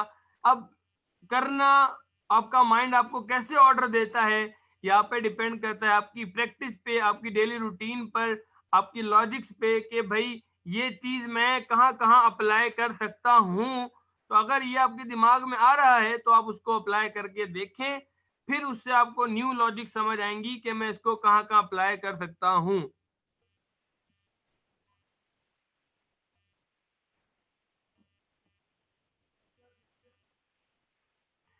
तो अब हमारे पास फार्मूला है मोड। मोड फंक्शन इस्तेमाल होता है मॉड्यूलस के लिए।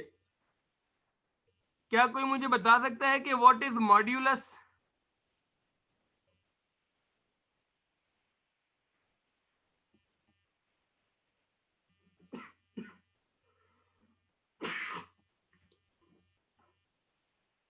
मॉड्यूलस क्या होता है? क्या मुझे कोई बता सकता है मॉड्यूलस क्या होता है?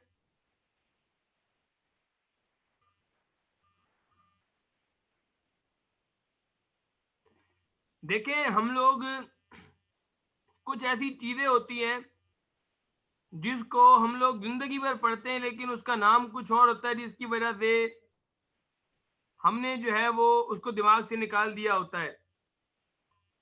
अब मैं अगर आपके सामने एक नाम लूंगा, आपको एक सेकंड में वो याद आ जाएगा कि मॉड्यूलस क्या होता है, लेकिन आपने मॉड्यूलस वर्ड का कभी जो है वो वर्ड बहुत कम सुना होगा। अब मैं अगर आपसे पूछता हूं कि हम लोग रिमाइंडर किसे कहते हैं? रिमाइंडर,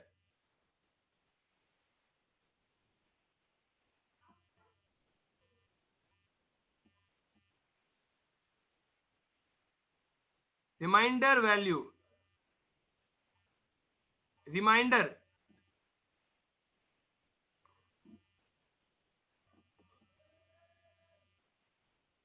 रिमेनिंग वैल्यू को हम लोग रिमाइंडर कहते हैं।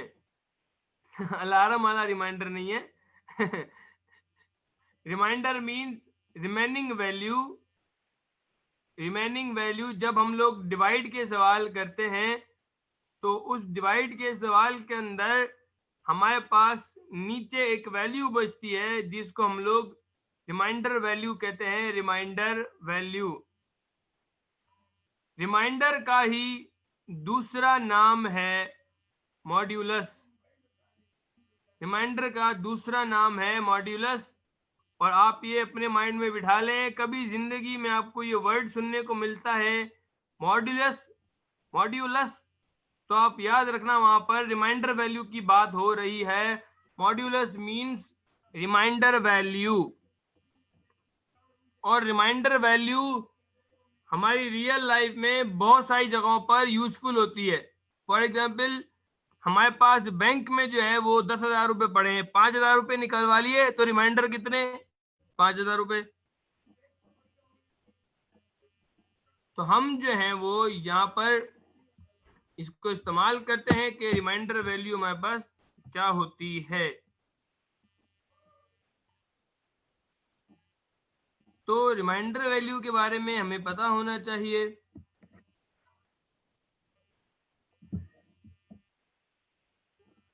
तो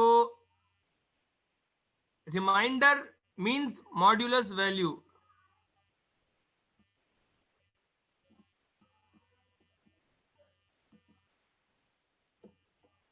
तो जो हमारे पास रिमाइंडर वैल्यू होती है, अब आपको समझ आ गया होगा रिमाइंडर वैल्यू किसे कहते हैं? मॉड्यूलस को। मॉड्यूलस जो है वो रिमाइंडर वैल्यू को कहा जाता है। कभी भी अगर आपके सामने ऐसा वर्ड आपको सुनाई दिया जाए मींस मॉड्यूलस, तो आप हमेशा याद रखिएगा कि वहां पर रिमाइंडर वैल्यू के बारे में बात हो रही है। तो अब यहाँ पर मैं आपके सामने काम करता हूँ कि आपको मैं डिवाइड भी करके दिखाता हूँ और उसके बाद जो रिमाइंड वैल्यू बचती है वो भी मैं आपको यहाँ पर करके दिखाता हूँ। देखिए अक्सर हमारे पास जो है वो एक डिवीजन वाला एक हिसाब होता है जिसमें हम लोग वैल्यूज को डिवाइड करते हैं, लेकिन हमारे पास अक्सर कुछ वैल्यूज जो है डिवीजन में पॉइंट्स में आती हैं। तो जो पॉइंट्स में जो वैल्यूज आती हैं उसको तो हम लोग डिवाइड नहीं कर सकते। तो पॉइंट वाली वैल्यूज को अक्सर खत्म करने के लिए हम लोग मॉड्यूलस से ये पता लगाते हैं कि ये चीज बांटने के बाद हमारे पास रिमाइंडिंग वैल्यू कितनी बच रही है, रिमाइंडर वैल्यू कितनी बच रही है। तो जो है वो हम लोग सबसे पहले डिवाइड करते हैं। फॉर एग्जांपल, तो हमें वहां पर पूरी पूरी वैल्यू डिवाइड करनी होती है। वहां पर हमें जो है वो कोई जो है वो जो वैल्यू एक्स्ट्रा होती है उसको हम लोग अलग कर लेते हैं। जैसे कि अगर मैं आप लोगों के सामने यहाँ पर लिखता हूँ 5 डिवाइडेड बाय 2, तो 5 डिवाइड बाय 2 का आंसर क्या आएगा? मैं सिलेक्ट कर रहा हूँ 5 को, डिवाइड की साइन देता हूँ 2, तो 5 डिवाइडेड बाय 2 का जो आंसर आया वो आया है 2.5। क्योंकि अगर हम 5 रुपए 2 बंदों में बांटें तो उसका आंसर जो आएगा वो आएगा 2.5। लेकिन अगर मैं यही हिसाब करता हूं कि अगर मैं 5 रुपए 2 बंदों में बांटता हूं तो उसके बाद हमारे पास कितने बचेंगे? मोड सबसे पहले देना है नंबर, कॉमा, डिवाइजर।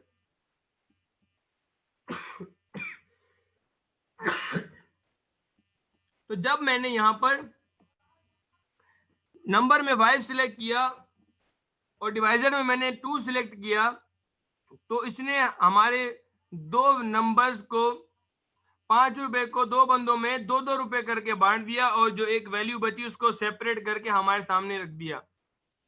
मोड जो है वो किसी वैल्यू को इक्वल इक्वल डिवाइड करता है और पॉइंट वाली वैल्यू को बाहर निकाल लेता है। और ये जो चीज है ये बहुत यूजफुल होती है। हम किस तरह से उसको करेंगे? सिंपल है, आपने सबसे पहले जो है वो इक्वल देना है। यहाँ पर इक्वल देने के बाद आपने यहाँ पर सिलेक्ट करना, सबसे पहले लिखना है मोड, ब्रैकेट ओपन करके आपने पहले नंबर सिलेक्ट करना है, फिर आपने डिवाइजर सिलेक्ट करना है, एंटर प्रेस करना है। तो अगर मैं 5 जो है वो 2 बंदों में बांटता हूं तो 2-2 जो है वो 2 बंदों में बढ़ जाएगा और बाकी हमारे पास जो है वो बचेगा 1 रुपया। इसी तरह से अगर मैं यहाँ पर लिखता हूँ 4, तो जब मैंने 4 लिखा तो हमारे पास रिमाइंडर क्या बचा? 0। तो बहुत सारी जगहों पर हमें रिमाइंडर की जरूरत होती है। आपको रियल लाइफ में भी बहुत सारी जगहों पर रिमाइंडर की जरूरत पड़ी। मीन्स सिंपल है, इसमें कोई समझने वाली कोई चीज नहीं है। आपको रिमाइंडर जिस जगह पर चाहिए होता है, रिमेनिंग वैल्यू जहां पर आपको चाहिए होती है उस जगह पर आप जो है वो मोड को यूज करते हैं, मॉड्यूलस को रिमाइंडर कहते हैं। सिंपल। देखिए मैं आपको एक इसकी और एग्जांपल देता हूँ, रियल लाइफ एग्जांपल। आप जब बैंक में अपनी कोई अमाउंट जमा करवाते हैं तो वहां पर आपका जो उसमें से पैसे कटते हैं वो जो है वो पैसों में कटते हैं। फॉर एग्जाम्पल 10 रुपए 5 पैसे, 10 रुपए 4 पैसे। अब जो 4 पैसे होते हैं वो तो आपको नहीं मिल सकते,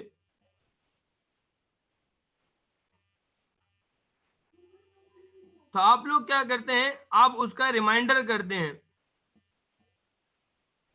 आप उसको रिमाइंडर करने के बाद आपको ये पता लग जाता है कि आपको जो है वो टोटल जो है आपके कितने पैसे पीछे बच रहे हैं।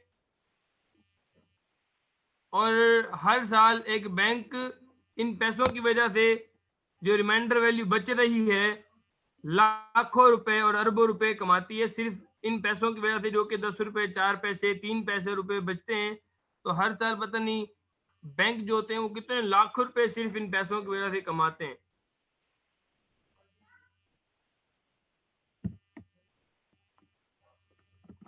देखें, ब्रैकेट क्लोज करना अच्छी बात है लेकिन ऑटोमेटिकली भी हो जाता है। जरूरी नहीं है कि आप एक एक बटन को दबाएं। जब आपका हाथ सेट हो जाएगा इस पे कीबोर्ड पे तो आपको खुद समझ आने लग जाएंगी चीजें कि कहाँ पर ब्रैकेट बंद करना है कहाँ पर नहीं। फिलहाल आप लोग ब्रैकेट को बंद करें ओपन भी करें और क्लोज भी करें, जहां पर जो जिसकी चीजें हैं, जो सिंटेक्स है उसको फॉलो करें, और वक्त के साथ आपको ये सारी चीजें समझ आ जाएंगी।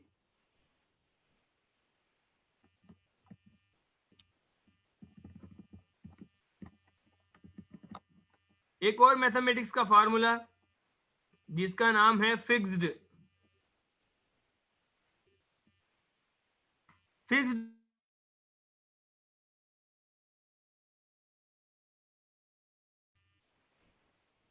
फिक्स्ड का जो फंक्शन है हमारे पास, वो बेसिकली इस्तेमाल होता है हमारे पास राउंड।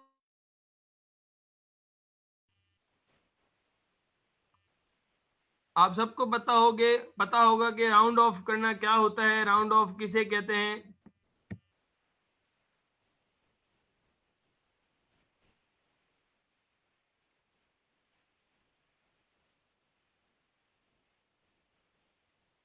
राउंड ऑफ का पता है आप लोगों को कि राउंड ऑफ कैसे कहते हैं मैथमेटिक्स में?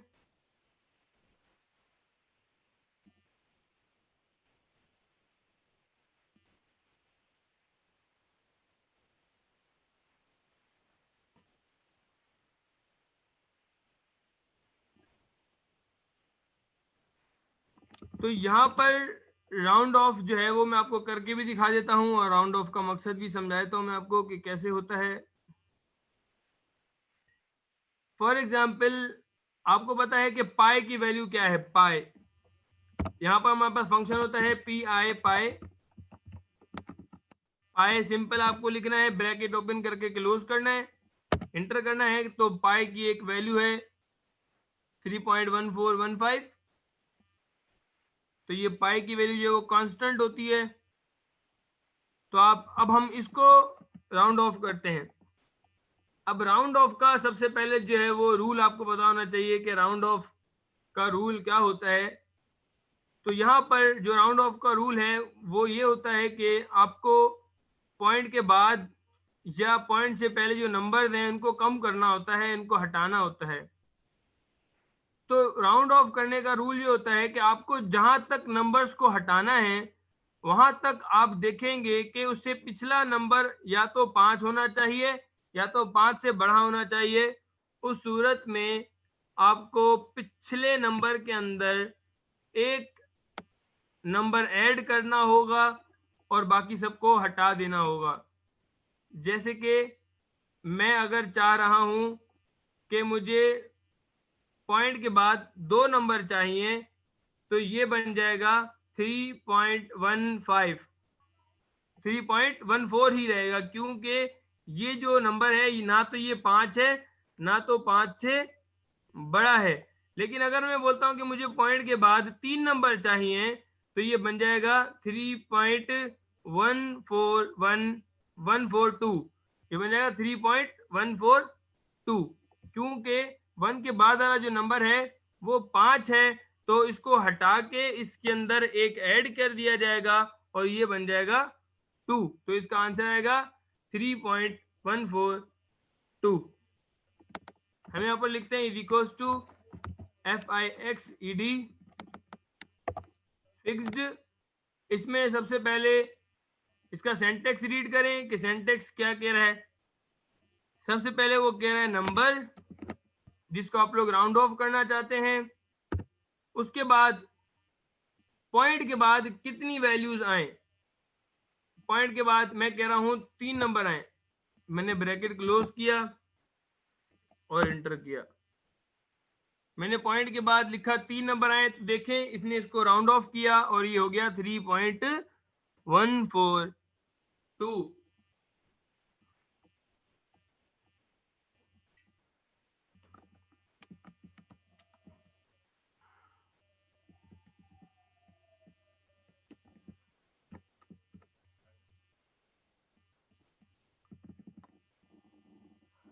तो क्लियर है आपको ये?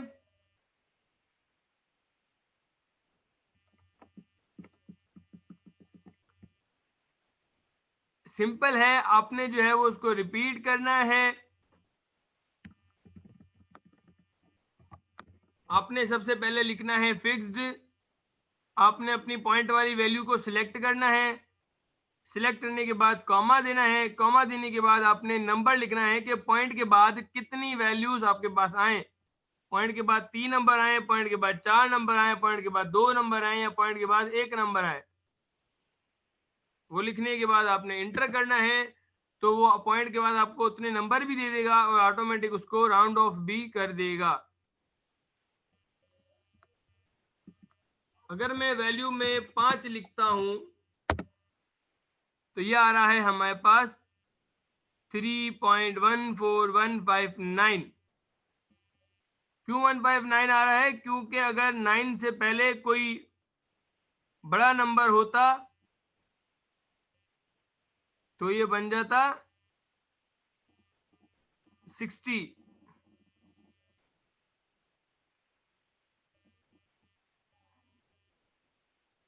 क्योंकि यहाँ पर 2 है, जिसकी वजह से उसने उसके अंदर एक ऐड नहीं किया। अगर यहाँ पर 5 होता या 5 से बड़ी वैल्यू होती तो वो उसके अंदर एक नंबर ऐड करता और ये जो 59 है ये 60 हो जाता।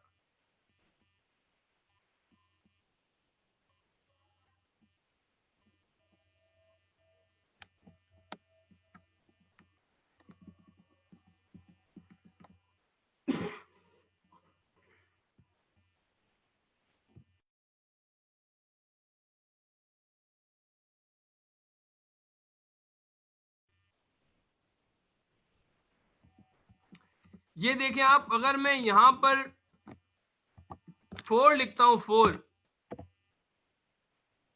4 में क्या आएगा? 3.1416 आएगा। क्योंकि 5 से पहले जो वैल्यू थी 9 है, वो 5 से बड़ा है, तो उसने उसको खत्म कर दिया और अपने पिछले नंबर के अंदर एक नंबर ऐड किया। तो 5 के अंदर एक ऐड किया तो कितने हो गए? 6।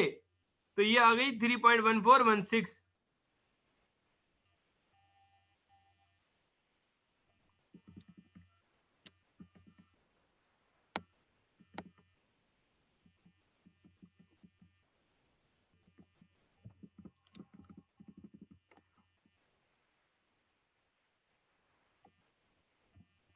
तो अब हमारे पास एक यूनिक फार्मूला है जिसके बारे में ना तो आपने कभी एक्सेल के अंदर सुना होगा, ना तो कभी मिला होगा, ना तो कभी आपको एक्सेल के अंदर ये मिलेगा।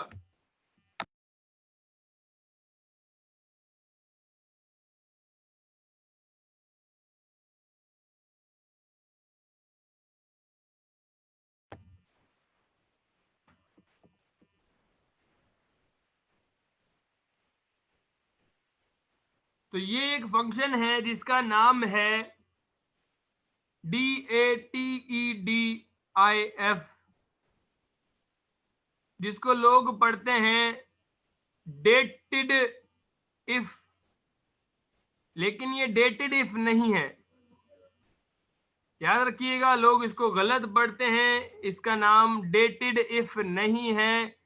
ये फंक्शन एक्सेल के अंदर नहीं होता। ये फंक्शन यूजर डिफाइन होता है। यूजर इसको खुद डिफाइन करता है, यूजर इसको खुद बनाता है, और इस फंक्शन का नाम है डेट डिफ।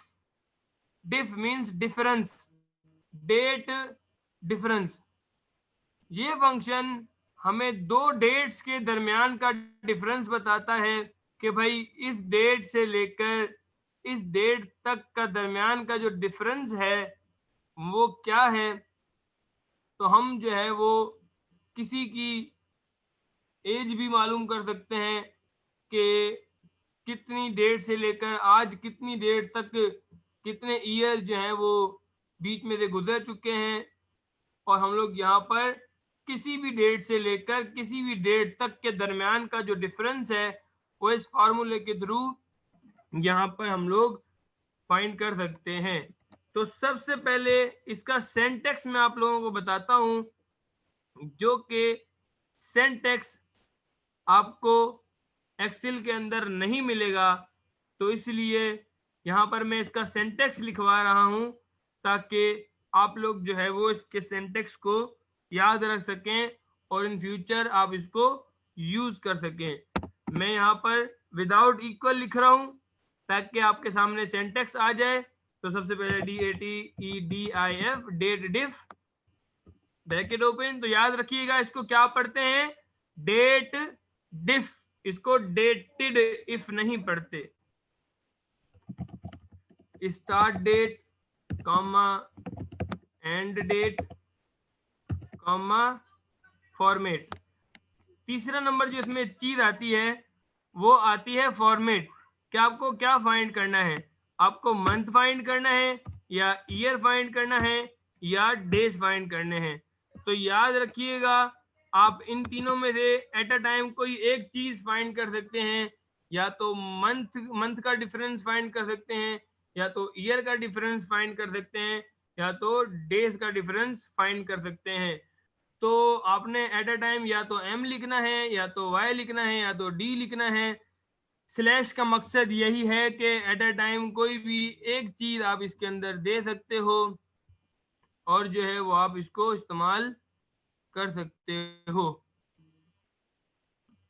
और यहाँ पर यही हमारे पास जो है वो एक सिस्टम होता है जिसमें जो है वो आप लोग इसको इस्तेमाल करते हुए अपना काम कर लेते हो। तो एट अ टाइम जो है या तो आप मंथ लिखेंगे या तो डी लिखेंगे, सॉरी या तो डे लिखेंगे या तो वाई लिखेंगे ईयर्स के लिए।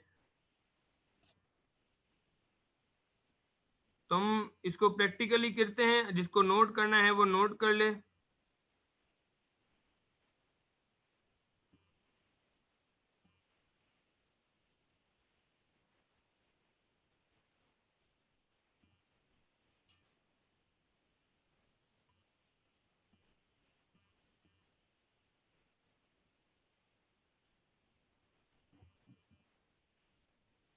सो अब यहाँ पर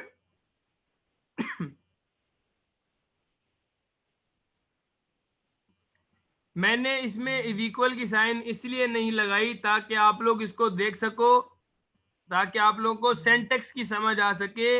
अगर इक्वल लगाता तो फार्मूला शुरू हो जाता और आप लोगों को नजर नहीं आता।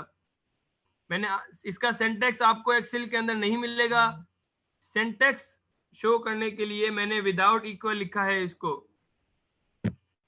ताकि आपको इसका फॉर्मेट समझा सकूं, इसका सेंटेक्स समझा सकूं।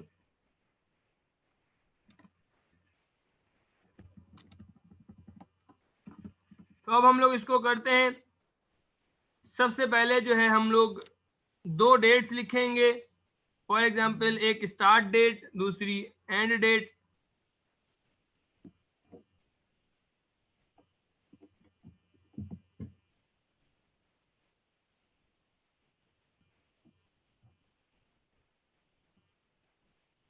अब यहाँ पर हम फॉर एग्जांपल किसी की डेट ऑफ बर्थ लिखते हैं।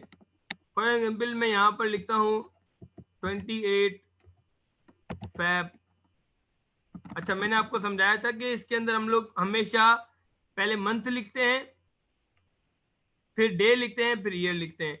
तो पहले मंथ फॉर एग्जांपल 02, फिर हम लोग डेट लिखते हैं 28, फिर हम लिखते हैं ईयर। ये हमने एक स्टार्ट डेट लिखी और हम लोग जो है वो आज की डेट लिखेंगे। तो आज की डेट के लिए मैंने आपको प्रेजेंट डेट के लिए एक फॉर्मूला बताया था जो कि था टुडे। ब्रैकेट ओपन करके क्लोज करके इंटर करेंगे और हमें आज की डेट यहाँ पर मिल जाएगी। तो ये है हमारी स्टार्ट डेट और ये है हमारी एंड डेट। अब यहाँ पर मैं फॉर्मूला लगाता हूँ, is equals to DATEDIF bracket open. देखें इसके नीचे आपको कोई सेंटेक्स लिखा हुआ नजर नहीं आ रहा होगा, क्योंकि ये यूजर डिफाइन फार्मूला है। यूजर खुद डिफाइन करता है इसे। सबसे पहले स्टार्ट डेट सेलेक्ट करेंगे, कॉमा एंड डेट सेलेक्ट करेंगे, फिर डबल कोटेशन में हम लोग लिखेंगे जो हमें फाइंड करना है, ईयर। फॉर एग्जाम्पल मैं लिखूंगा वाई और double quotation close, bracket close और एंटर। तो यहाँ पर हमें डेट मीन्स किसी की एज पता लग गई कि यहाँ पर जिसकी ये डेट ऑफ बर्थ है उसकी एज ये होगी। आप इस तरह से अपनी एज भी फाइंड कर सकते हैं। और यहाँ पर आप लोग इसी तरह से y की जगह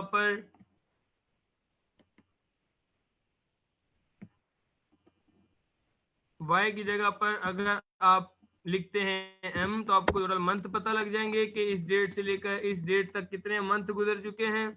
और यहाँ पर अगर आप m की जगह पे d लिखते हैं तो आपको टोटल डेज के बारे में पता लग जाएगा।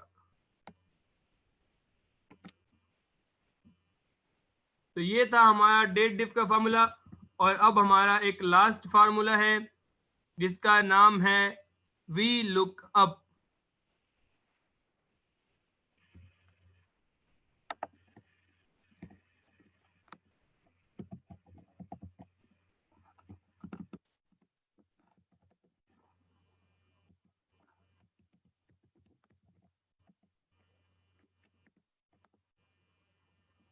तो वी लुकअप जो है वो हमारे पास एक फार्मूला होता है वी लुकअप, जो कि इसकी फुल फॉर्म है वर्टिकल लुकअप।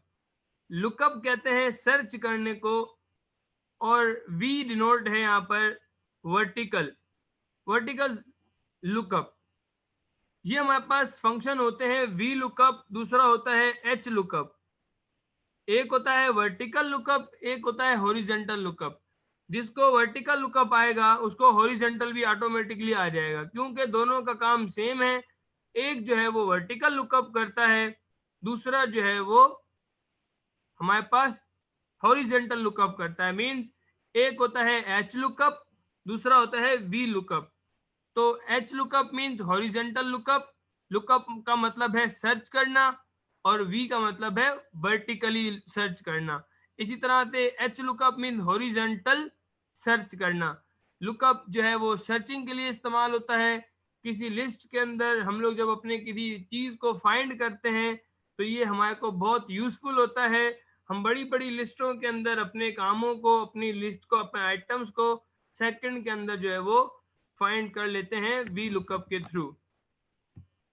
तो किस तरह से हम लोग वी लुकअप को करेंगे? फॉर एग्जाम्पल सबसे पहले तो वी लुकअप में मैं यहाँ पर कुछ नेम लिख लेता हूँ। फॉर एग्जाम्पल यहाँ पर मैंने कुछ नेम लिख लिए,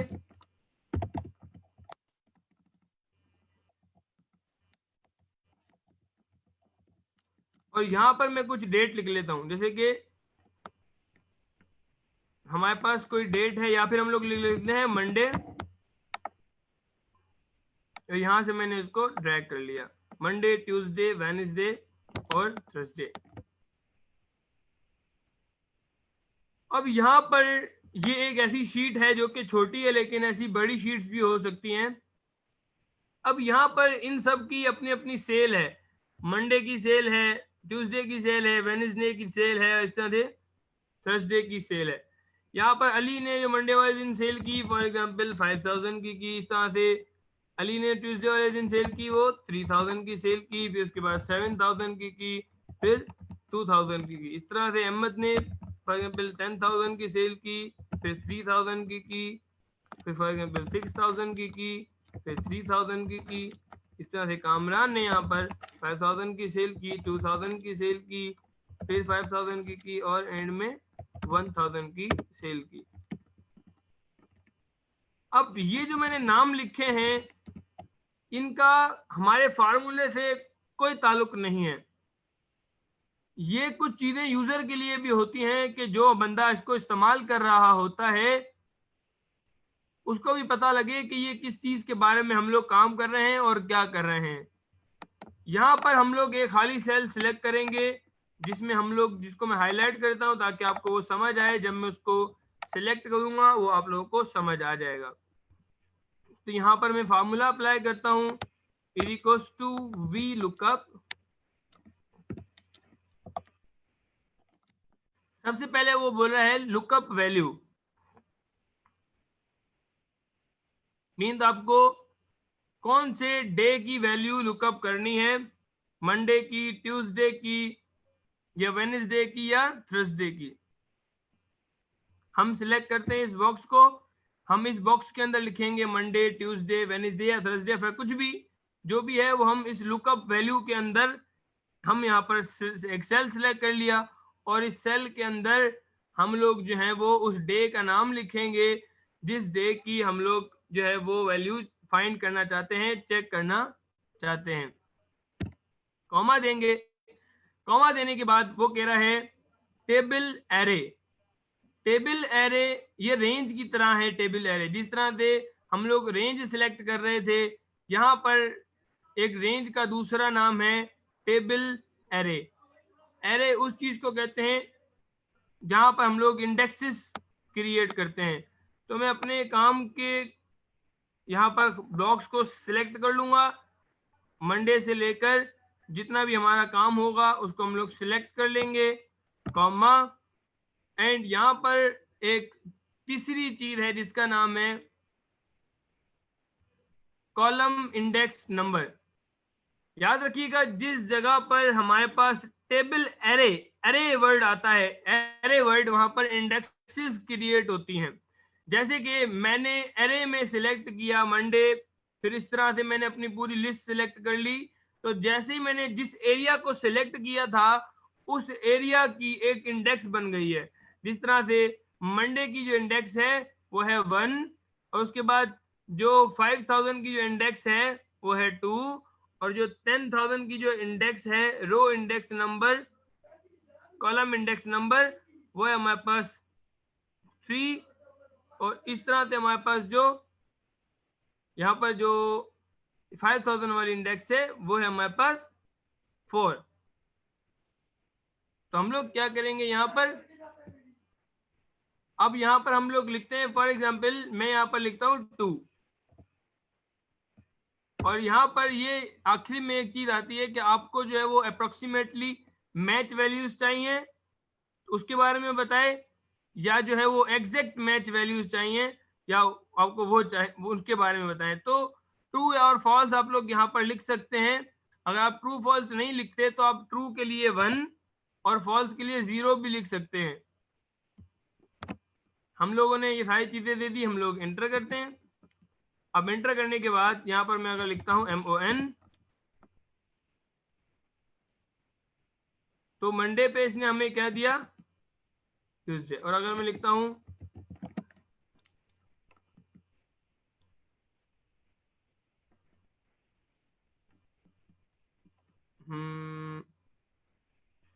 शायद कोई मिस्टेक हो रही है,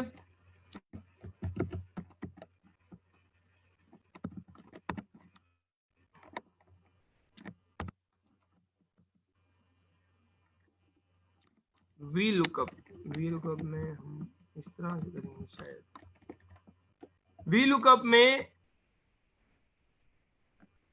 वर्टिकल लुकअप सही है। एक मिस्टेक की हम लोगों ने कि वी लुकअप में नाम जो है वो टॉप पर आएंगे और जो डेज के नाम है वो हमारे पास साइड में आएंगे। तो मैं यहाँ से इनको कर देता हूँ, यहाँ पर हटा देता हूँ, मैं लिखता हूँ मंडे और मैंने इसको ड्रैग कर दिया और यहाँ पर मैं नाम लिख देता हूँ।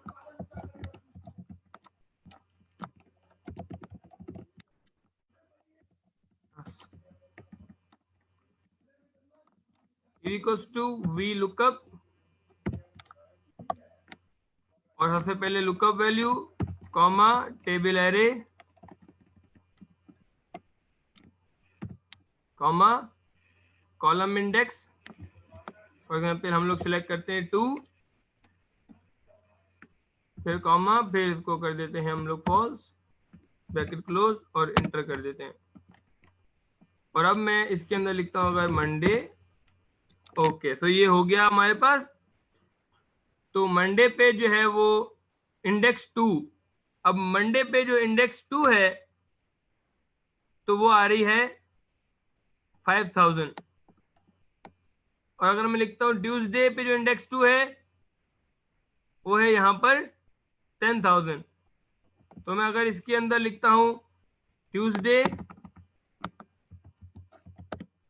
तो ट्यूसडे पे आप देखें यहाँ पर जो आपको चीज समझ नहीं आ रही होगी वो है इंडेक्स नंबर।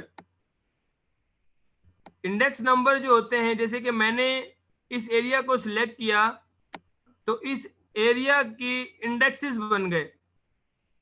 इंडेक्स नंबर 1 ये है Monday Tuesday Wednesday. Index number 2 ये वाली है 5000 10,000। इंडेक्स नंबर 3 3000 3000 और ये 2000। इंडेक्स नंबर 4 ये वाली है, मींस यहां से आप देखें इंडेक्स नंबर 1 2 3 4 5। अगर मैं यहाँ पर 1 लिखूंगा और मंडे लिखूंगा तो ये आएगा, सॉरी 1 पे 1 और 1 मींस मंडे। यहां पर यही चीज कंफ्यूज करती है कि हमारे पास जितना एरिया मैंने सेलेक्ट किया है इसके अंदर इंडेक्सेस क्रिएट हो गई हैं। Index number 1 is B, index number 2 is C, index number 3 is D, and index number 4 is E, and index number 5 is D.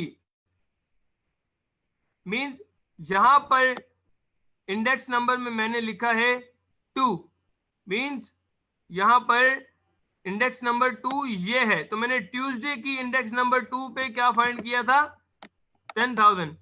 Tuesday की इंडेक्स नंबर 2, इसको मैं हाईलाइट करता हूं, ये वाला देखें, ट्यूसडे इंडेक्स नंबर 2, तो यहां पर आया हमारे पास आंसर 10,000।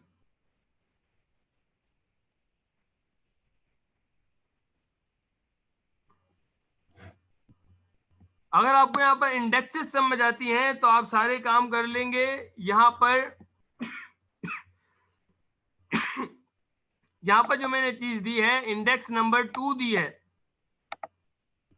इंडेक्स नंबर 2 से मुराद कि ये इंडेक्स नंबर 2 है, इंडेक्स नंबर 3 ये है, इंडेक्स नंबर 4 ये है और 5 ये है। मैंने लिखा है ट्यूसडे की इंडेक्स नंबर 2, ये मैंने लिखा है 2, ओ सॉरी ट्यूसडे, और मैंने इसके अंदर लिखा है इंडेक्स नंबर 2। अगर आपको ऐसे भी समझ नहीं आ रहा तो आप क्या करो, यहां पर भी एक सेल सिलेक्ट कर लो इंडेक्स की जगह पर। अब इंडेक्स नंबर 1 है हमारे पास मंडे वाली, मींस ये वाली, और मैं अगर यहां पर लिखता हूं 1 तो आप देखें ट्यूसडे की 1, फॉर एग्जाम्पल यहां पर मैं लिखता हूं मंडे। मंडे की पहली इंडेक्स पे क्या है मंडे, मींस इस पर, और मैं लिखता हूं मंडे की दूसरी इंडेक्स पे क्या है, मंडे की दूसरी इंडेक्स पे 5,000। मंडे की तीसरी इंडेक्स पे क्या है 3,000, और मंडे की चौथी इंडेक्स पे क्या है 7,000।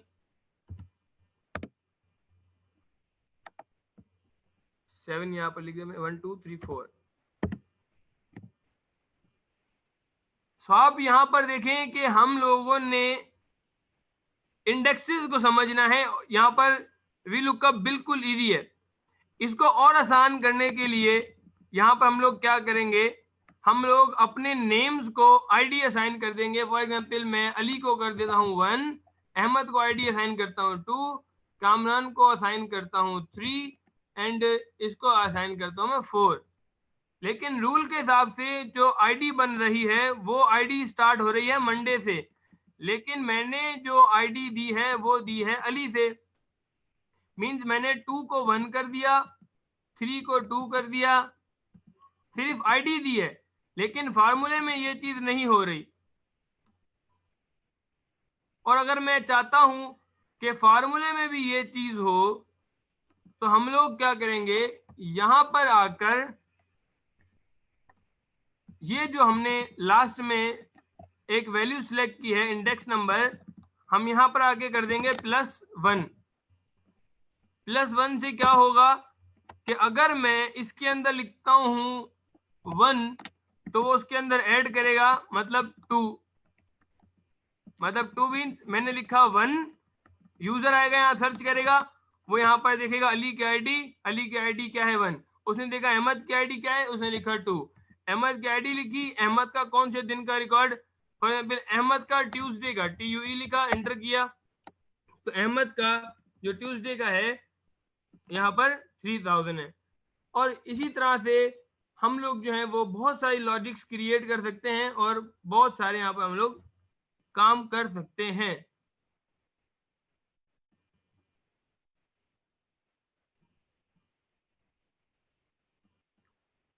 फार्मूले के लास्ट में जो मैंने 0 और 1 दिया है वो यहाँ पर या तो एग्जैक्ट वैल्यू को चेक करता है या तो वो हमारे पास जो उसकी सिमिलर वैल्यूज होती हैं उसको चेक करता है।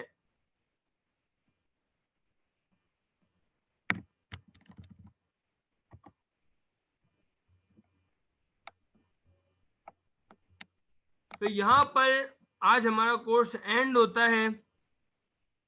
उम्मीद करता हूँ कि हम लोगों ने अच्छी से अच्छी जो है वो चीज़ें सीखी होंगी और मैंने फुल कोशिश की मैं आपको अच्छे से अच्छा सिखा सकूं, अच्छे से अच्छा टाइम दे सकूं और इंशाल्लाह इन फ्यूचर जो है वो हमारे बहुत सारे ऐसे कोर्सेज आएंगे। आप लोग हमसे टच में लीजिएगा। हम कोई भी आपको अगर क्यूरी हो तो हमारे पेज पर आके आप जो है वो पूछ सकते हैं। मैं आप लोगों के लिए जो है वो हर टाइम जो है वो फेसबुक पे अवेलेबल हूँ। आपको कोई भी चीज़ पूछनी हो तो आप मुझसे पूछ सकते हैं। आप लोग जो है वो स्क्राइबर कॉलेज के पेज पर आप किसी भी चीज़ के बारे में पूछना चाहते हैं, कोई क्यूरी हो तो आप मुझसे पूछ सकते हैं। मैं आपको हमेशा जो है वो इंशाल्लाह ताला आपको आंसर दूंगा।